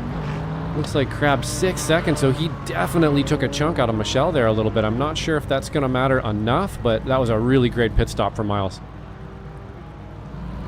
Yeah, that is as quick of a pit stop as he can possibly get. Not going to be enough, though, as Squirek jumps in front of Crabb yet again. Certainly ate away at that gap, but with only about 3.5 minutes left to go in this race. That's really not going to be enough. Matt Thompson now down pit lane as well. Going to drop down to 6th. Casey Knight jumping up to 5th yet again. Chuck Labano inheriting P3. Right as I say that, though, Will Pierre gets by him. So there you go. The clueless commentator once again providing a bit of commentary that immediately ages like milk in the Arizona sun. So Will Pierre now running in the final podium spot. Labano now dropping down to 5th. So Casey Knight got a move done on Labano as well. Just got to take a look. This had to have been a spin. Yes, it was a spin coming out of turn 1 in contact with the wall as well. What a bummer for Labano there into T1 after such a good clean race and everything. You know, looks like he had a little bit of damage from the beginning, but you know, he was able to kind of bring that back into the fray there and make it all the way up to P3, and then unfortunately coming out of the pit maybe with some just a little bit colder than usual tires out on the curb, gas a little early, and fortunately just couldn't bring it back around and actually tap the wall too. So Labano down to 5th from 3rd, Ron. Yeah, that's going to be a heartbreaker for Chuck. He was putting together such a good race, but sadly he's going to chuck it all away at the very end. Seth Spolman now exiting pit lane. He's running in the 11th position now. Jacob Schilling, has he also gotten abducted by a UFO as well? I think he may have. Gotta say, Trent Kramer certainly has. He's now out of the session entirely. But Schilling, he's not reappearing, so I think that may be another one biting the dust right towards the end of this race. Kramer, though, certainly has. That's going to be a heartbreaker for him. He was putting together a really good drive, but sadly things not going to work out. Looks like both of those drivers that we saw involved in that Titanic battle all throughout the second half of this race going to run into some connection issues. I think Schilling, I'm going to try and take a look to see.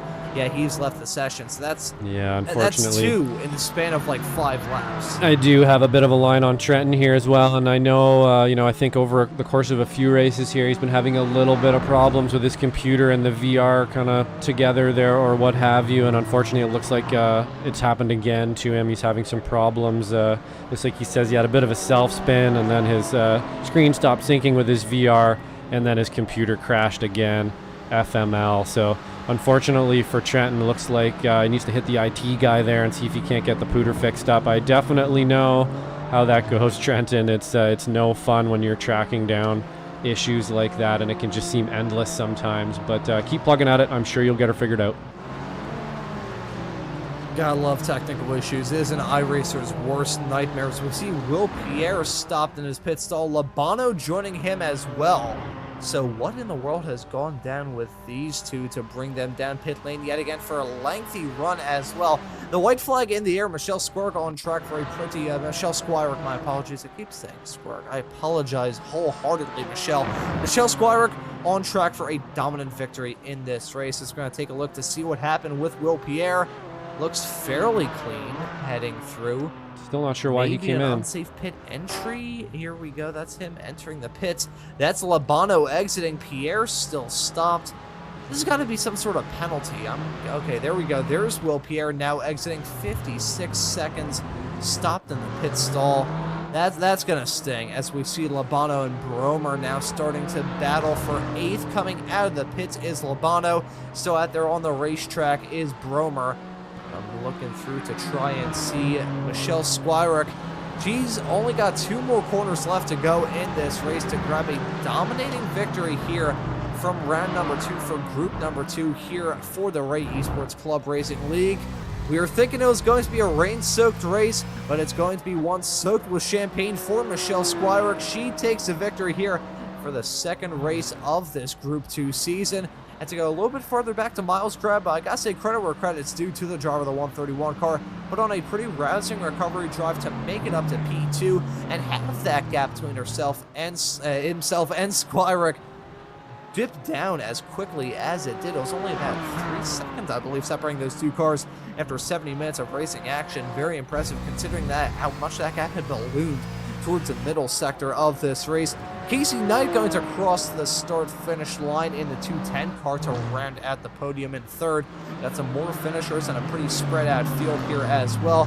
Looking at the battling, though, involving Labano and Bromer, it's still continuing for these drivers battling for that 8th spot. Is it going to be Labano withstanding the challenge, or is Bromer going to get the advantage of the Canadian behind the wheel, the 34 car, heading their way all through turn number 15 and 16 for the last time in this race? Look at how much Bromer closes up that gap heading through the braking zone.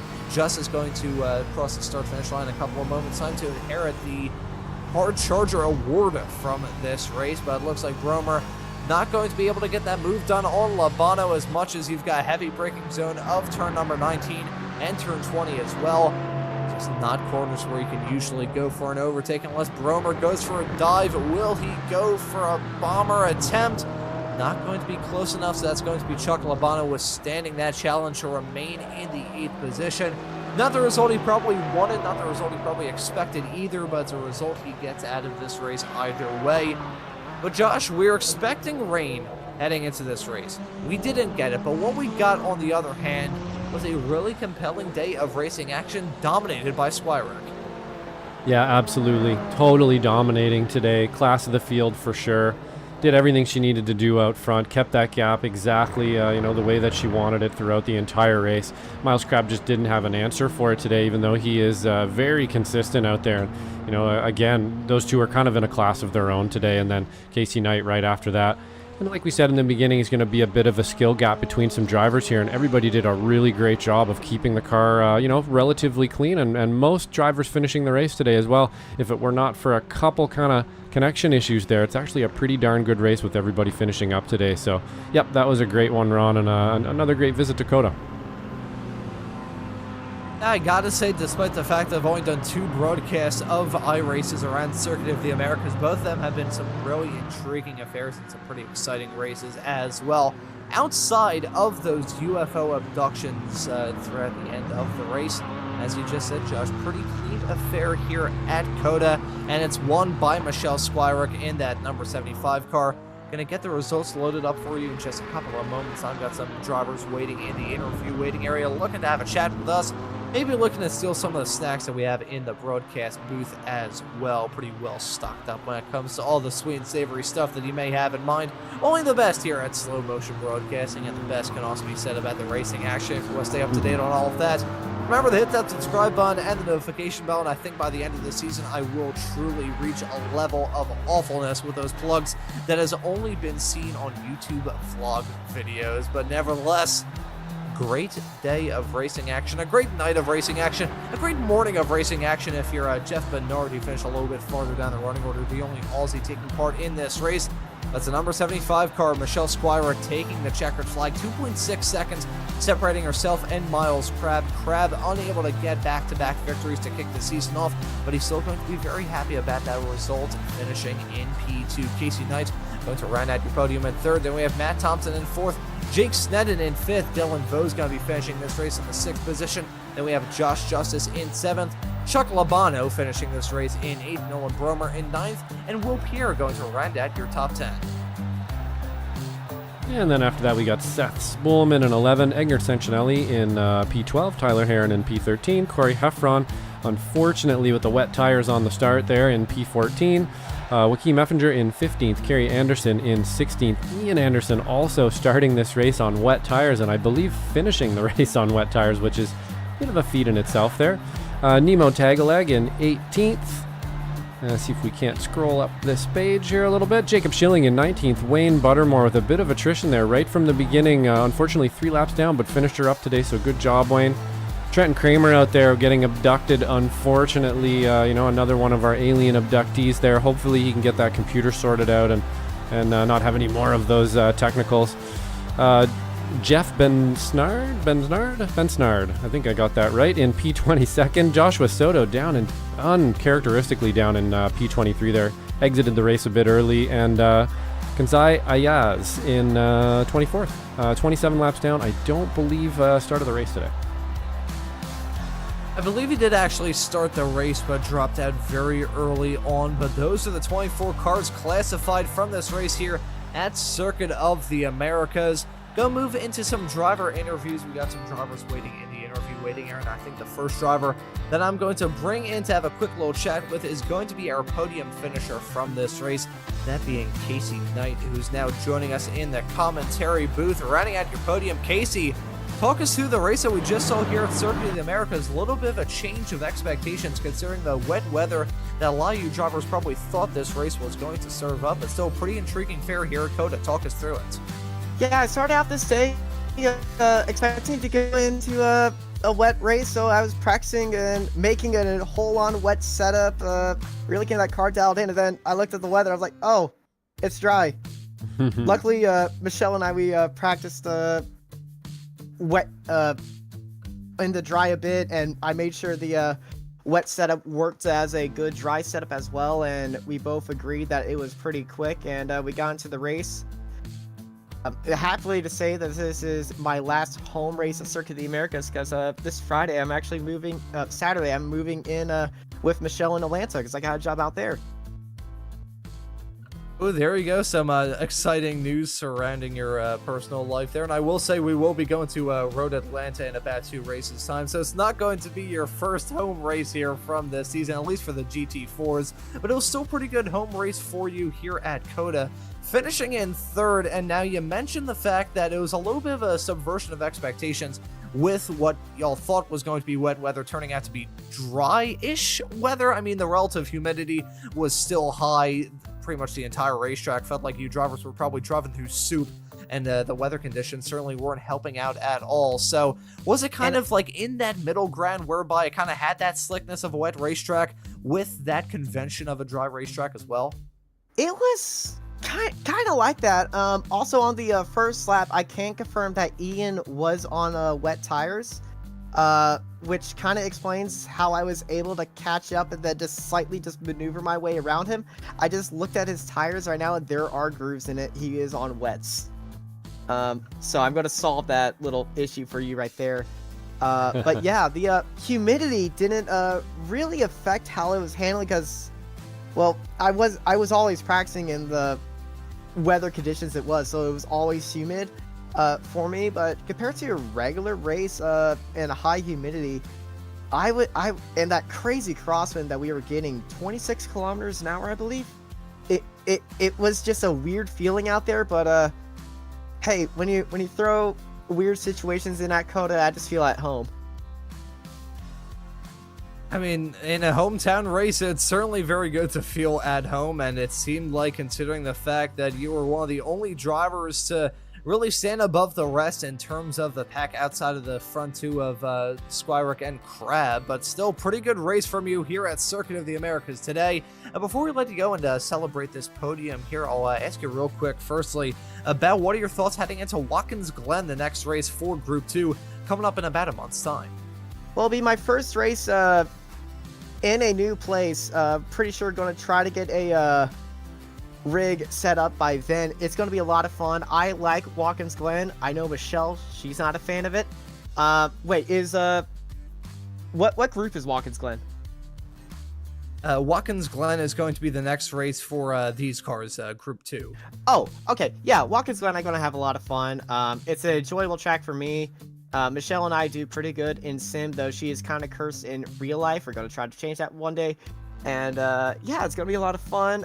It's going to be more draft focused than this race, unless it turns into a rain race, which, you know, I've been doing a rain dance, and I know we were doing a rain dance for this race, but it's Texas.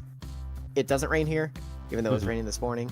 But yeah, it's going to be a lot of fun, and I'm excited for a great time out there. Yeah, certainly going to be a good race for the Glen. Kind of my hometown track, just based off the schedule. It's the only one that's within a single-digit amount of hours away from my home right now. But still, that's going to be a really good race to look forward to in about a month's time. And Casey, before we let you go and celebrate this podium result, is there anyone you want to give a thanks to or shout out? Well, especially y'all for putting on this broadcast and commentating it. Especially Stevie Ray and Ray Esports, everybody over there, SCCA, WRL. Those are two of the biggest clubs in America, and they bring a lot of people here. The reason why we're here is because WRL is racing here this weekend, so I'm going to give them a good wave as I drive by. Michelle, of course, for letting me stay over for Thanksgiving and having a fantastic time, and her friends down in Orlando. We had a great time out there, and my pal Emerson, I'm going to move in next year. Alrighty, sounds good. Thank you very much for joining us in the commentary booth there, Casey, and excited to see you back out on the racetrack for the rest of the season. Thanks for joining us. Thank you. And that right there was Casey Knight, and I feel like I may need to practice the line, is there anyone you want to give a thanks to or shout out, because I'm not sure what in the world that was. So Josh, as I try and get my tongue untied around itself, I'll let you do the honors of interviewing our P2 finisher, Miles Crabb. Absolutely. Sounds good. I'll pull him in here. Miles, great race out there today. Good pace for you. Seems like you kind of didn't have an answer for Michelle today, but was really, really nice and consistent out there. We were actually speaking to one of your competitors here, mentioning that they were really expecting it to rain today and kind of been practicing all week in the rain, and even actually started the race with a rain setup. Is that the same for you? No. I thought it might rain, but I practiced just before the session in a test session with it raining, and it felt fine regardless of what setup I put on the car. Yeah, I got the distinct feeling that Michelle was pedaling it and saving fuel and reducing her pit time, and I was pushing as hard as I could. But yeah, kind of like Bathurst in the MX5 race, I lost 5 seconds on the first lap because there's a car sideways in front of me. And then every time I'd make up a second or two just on consistent couple tenths faster, we'd hit traffic, or I'd just overdrive it or something and lose it back again. And then on the pit stop, I kind of did some head math as she pitted and came out, and on the backstraight I was like, I think my pit delta is a little bit better than that. I think it's just 20 seconds back or something. So I'd made the decision to pit on that lap. I had barely enough fuel to do one more lap. I would have run out in the pit lane. And right as I went into the pits, Wayne went in the pits with me. And I was going to send it really hard into the entrance, and he wasn't. And ended up being 2.7 difference, and I'm counting. It's not Wayne's fault. I'm not blaming Wayne. I'm the idiot that pitted on that lap. But yeah, that was... I was like, oh, yeah. So close. We were kind of wondering there because we watched you actually take your pit stop, and your time in the box was fantastic. You were really fast in the box, but unfortunately the overall pit time kind of bit into that lead that you may have been able to kind of catch up there, with that extra second, just maybe. But we were rooting for you there for a bit. Really good pit stop. I was actually going to ask you about that, so thanks for filling that in. But believe we're headed to Watkins Glen the next time we were in this machinery. Is that one of your favorite tracks, or not so much? No, it's absolutely my best track and my favorite track. I enjoy racing on iRacing. I enjoy going to it in real life, even though it's 22 hours from Birmingham. It's my kind of racetrack, high speed corners, full commit, and the one little funky corner that's kind of like all of this track is toe of the boot and heel of the boot, and all the rest of it is like good fast racetrack. Yep, definitely good fast track for sure. So good to hear that you're interested in that one for sure. It sounds like your competitors there are as well, kind of maybe pretty handy around there too. So we should have a pretty good race. One more question I'd like to ask you there. Not too many people choosing the Aston Martin, and that's kind of a head scratcher for me. Have you been in any of the other machinery at all? And is there anything that stands out to you about the Aston Martin, either whether it be, in the negative category or the positive category? Is there maybe some insight you can give us there? It and the BMW behave like a real car. I've never driven a GT4 Club Sport in real life. I've had to repair crash damage from a GT4 Club Sport, but nothing, never actually driven it. And the car, it just doesn't, they were faster. The sector times that I was getting during qualifying were hilarious because I was a tenth to the good or breaking even with Michelle through the S's. Like, it was consistently telling me you're the fastest out there.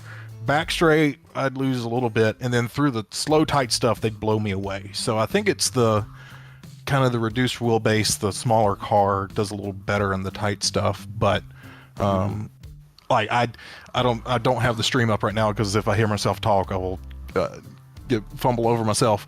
But if y'all can show a shot of me going through the quadruple apex on like lap 18, you'll see why I like the Aston Martin, because I don't think I turn the steering wheel to the right once I get past the apex. Like, it's just this perfect little slide through the corner. Right. Okay. Yeah. But it's just Interesting. that little bit of behavior and the ability to tune ABS and traction control separate. I prefer that over the mid-engine cars. I'd drive the McLaren Interesting. if I liked it. Yeah, it's a beautiful car, no doubt. I'm kind of a little bit. I love the Austin personally, or Aston, I should say. I'm being corrected here by my colleagues. It's not Austin, it's Aston. Let's try to get that one right. But a beautiful car and a really great drive from you today as well, Miles. Is there anybody you'd like to thank out there? Yeah, sure. Hi, Mom. Hi, Jessica. Hi, everybody else who's watching. I figure Brandon and Ren, I think, we're watching. Anyway, thank y'all for broadcasting. Y'all do an excellent job. And thank you to Stevie for setting everything up. Even if the session wasn't a team session like it was supposed to be, but I prefer it that way. And thanks to, I think Edgar was the admin in here. So all the people who admin these races, thank y'all. And Stem Motion, who sponsored this, right? Yeah. Yep, absolutely. Yep. SimMotion being the sponsor for these races. Great. Well, good to hear from you, Miles, and hopefully we will see you out at the next one at Watkins Glen, and have a good one. I'll be for that one, and I'll be at the next league race for, I think it's Beck Racer again, right? I believe so. I'll be Yep, at that one. that'll be the next group. Excellent. We'll see you then. And that right there was Miles Crab finishing this race in second, and I think we got some time for one more interview, that being with our winner from this race, Michelle Squirick. Michelle, firstly, I need to apologize because I flip-flopped on your last name pronunciation a lot throughout the broadcast. I want to get that apology out of the way no worries. from the get-go, but still pretty, You're nailing pretty it damn now. solid race from you. Thank you. Yeah, it was, qualifying was really tight. I was shocked at how I would just kind of like have a slight edge every lap. Then I got a off track and I saw myself slip down to fifth. And I saw myself going up through the last sector. And I'm like, all right, I just need to hold it, not get that off track, not lose any time. And it was just enough. And I think that's kind of what set me up for the race that I ended up having. I was able to kind of just dictate pace up front. Always a nice place to be. Yeah, it was certainly a very good spot for you to be in, and you spent a decent chunk of this race up there. We were talking with your pseudo teammate, for lack of a better term, that being Casey Knight, about the challenges of trying to get a good setup around this racetrack, and she had mentioned the fact that you two were working together to try and get a good setup here going with some very odd conditions. Relative humidity at 100%, the track conditions, the temperature wasn't too great, the wind was whirling around this racetrack from start to finish. You don't need to give your secrets, but is it alright if you can kind of talk us through how difficult it was trying to get a setup nailed down for this race? Unfortunately, we didn't really have too much time to practice, so we kind of just got together like 2 hours before the race and just started trying some different things. Trying some things from VRS as well as our own little tweaks. We're able to develop a plan for wet, dry, changeable conditions. Ended up not needing any of that. Just bolt on the dries and send it. Well, you certainly sent it all throughout the race, just pretty dominant all throughout. Really, the only sort of challenge we felt was towards the end, when that round of pit stops came in the final few laps, and Miles Crab closed up that gap quite a lot. Did that make you a little bit nervous, the fact he had closed up that gap, or was it all part of the plan? Miles was definitely keeping me honest that whole time. I didn't have to, push like crazy, but definitely had to keep on my game. Couldn't really relax much any of that race. Early on, I think I had a little bit more pace, but kind of halfway through, he started to kind of have a slight edge on me, and it was kind of just more about maintaining that. Don't make too many mistakes. Catch traffic as best you can. Fortunately, I kind of kept catching traffic into the S's, which, wasn't great for my time, but, traffic giveth, traffic taketh. Yep.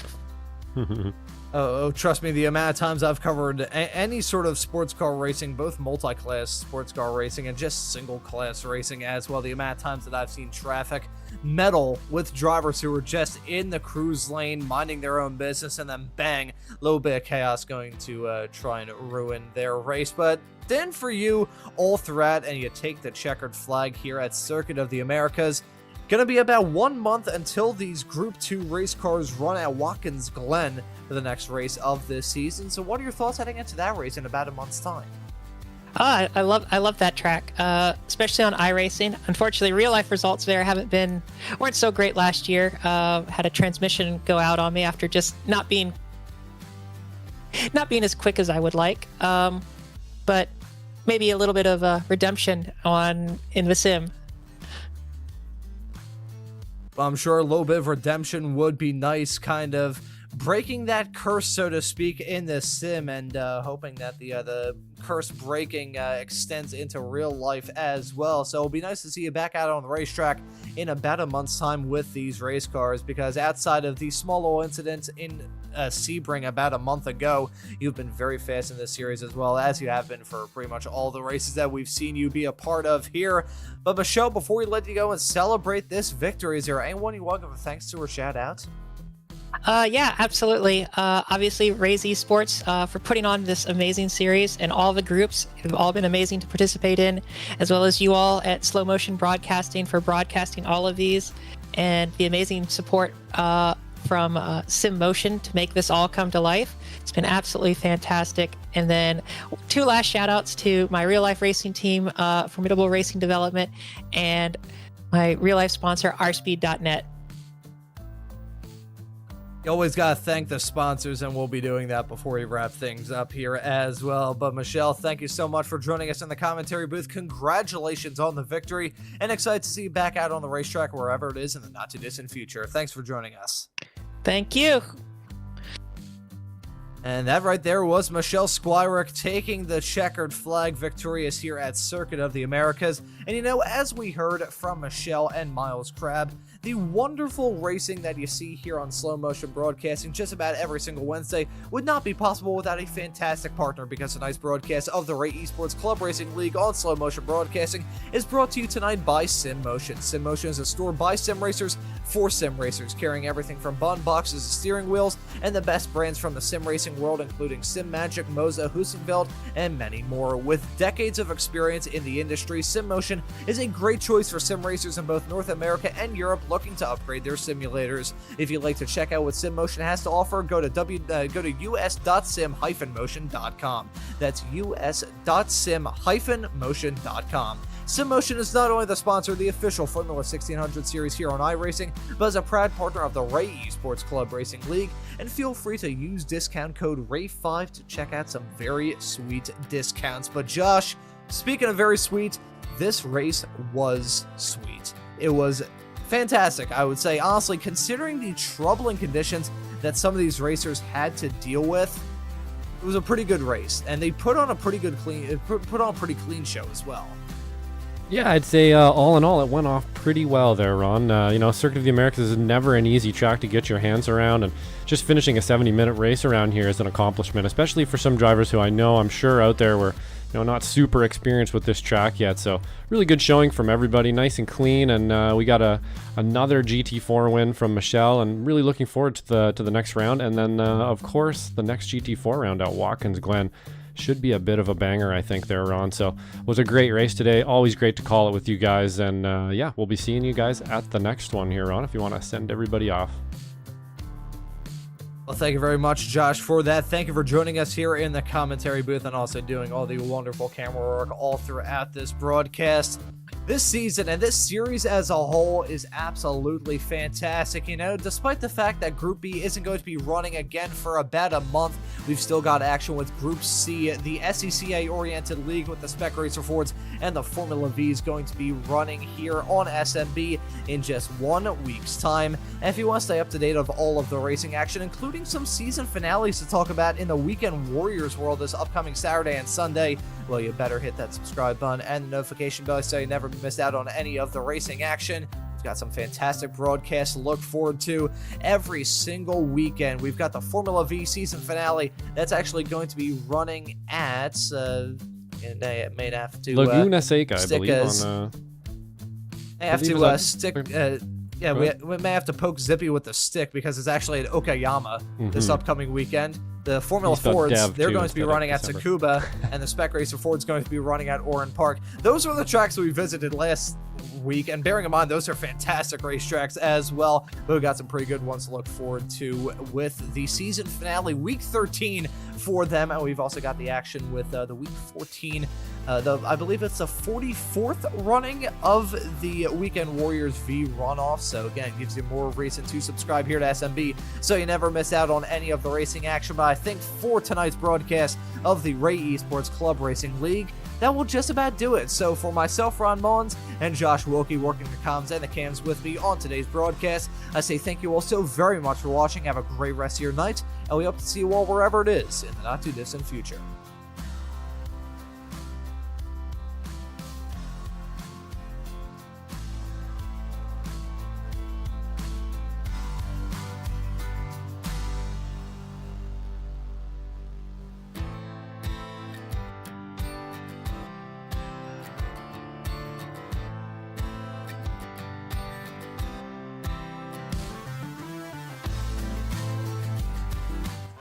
Through dip 50, slowing crest 40, 1 left. Caution to 2 right short to 5. Introducing the Sim Motion Rally Sequential Shifter. Our shifter is specifically designed for sim racing enthusiasts who want to enhance their experience in the rally world using a push-pull system.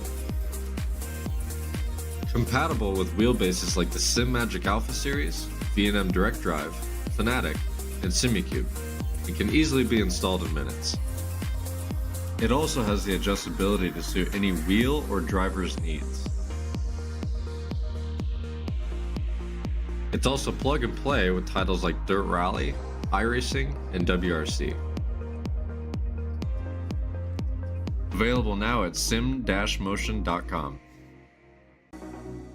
Sim Motion has teamed up with iRacing and V&M Simulation with an extreme prize package for Season 4.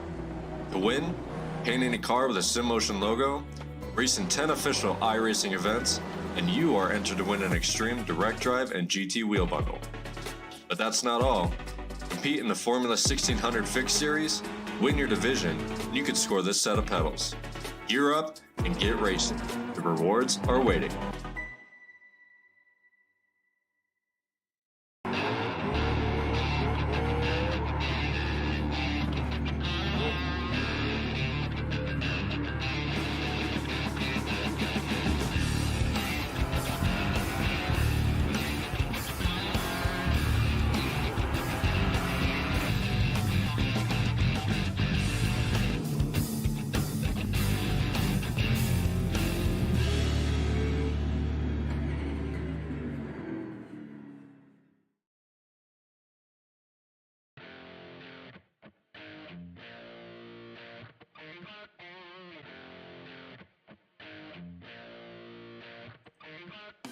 With years of experience and a passion for customer service, Sim Motion is a trusted name for Sim Magic products.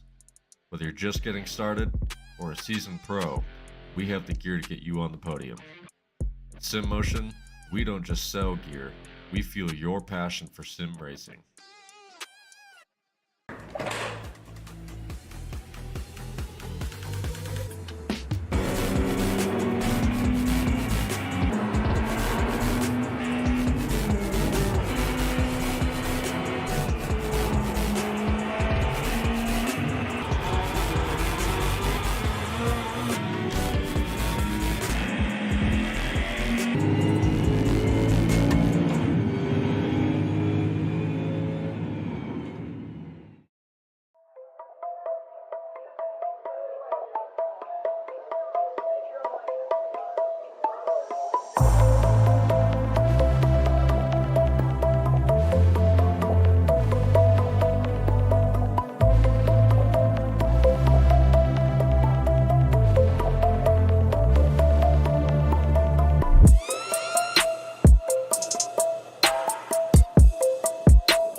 We welcome you all to Slow Motion for this presentation of the Formula V Weekend Warrior Series, and we're about to grab the start in just a few moments' time. It's going to be Megan Overstreet leading them to green with Ladar right alongside. We're waiting for that green flag to come at, and the drivers are now on their way. Some of these drivers may be a little bit more aggressive towards the end of this race, as side by side with Love and Degassis heading into 5.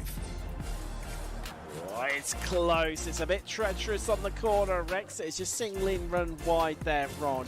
Down the running order, Love and Brewster, meanwhile, they have been in the tow and they've seen all these drivers try and do their own maneuvers.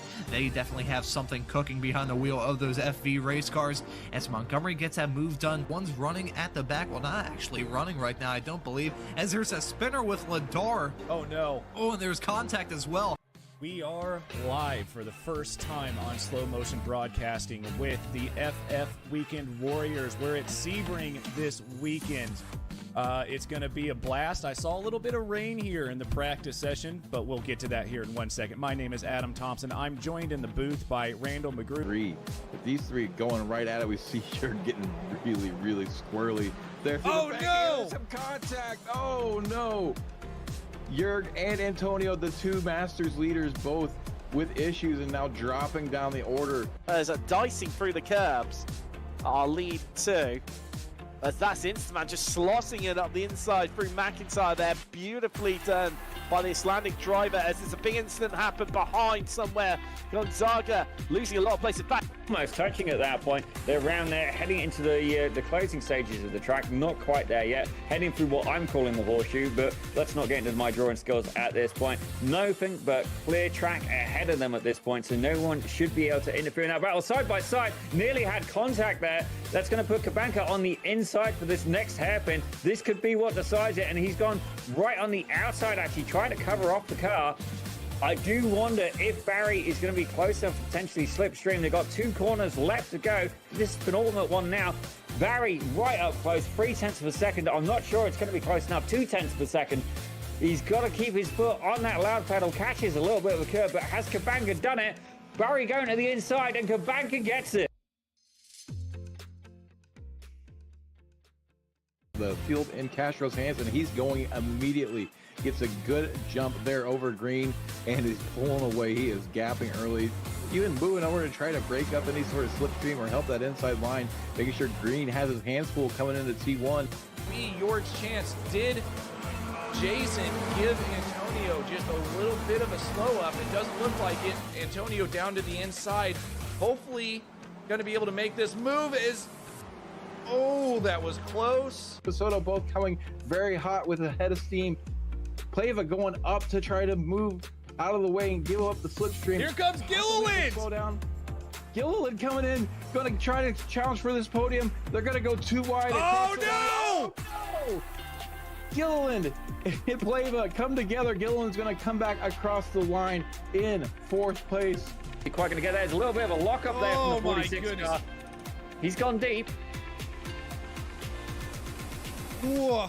I don't know how everybody was able to get through that. That could have been absolutely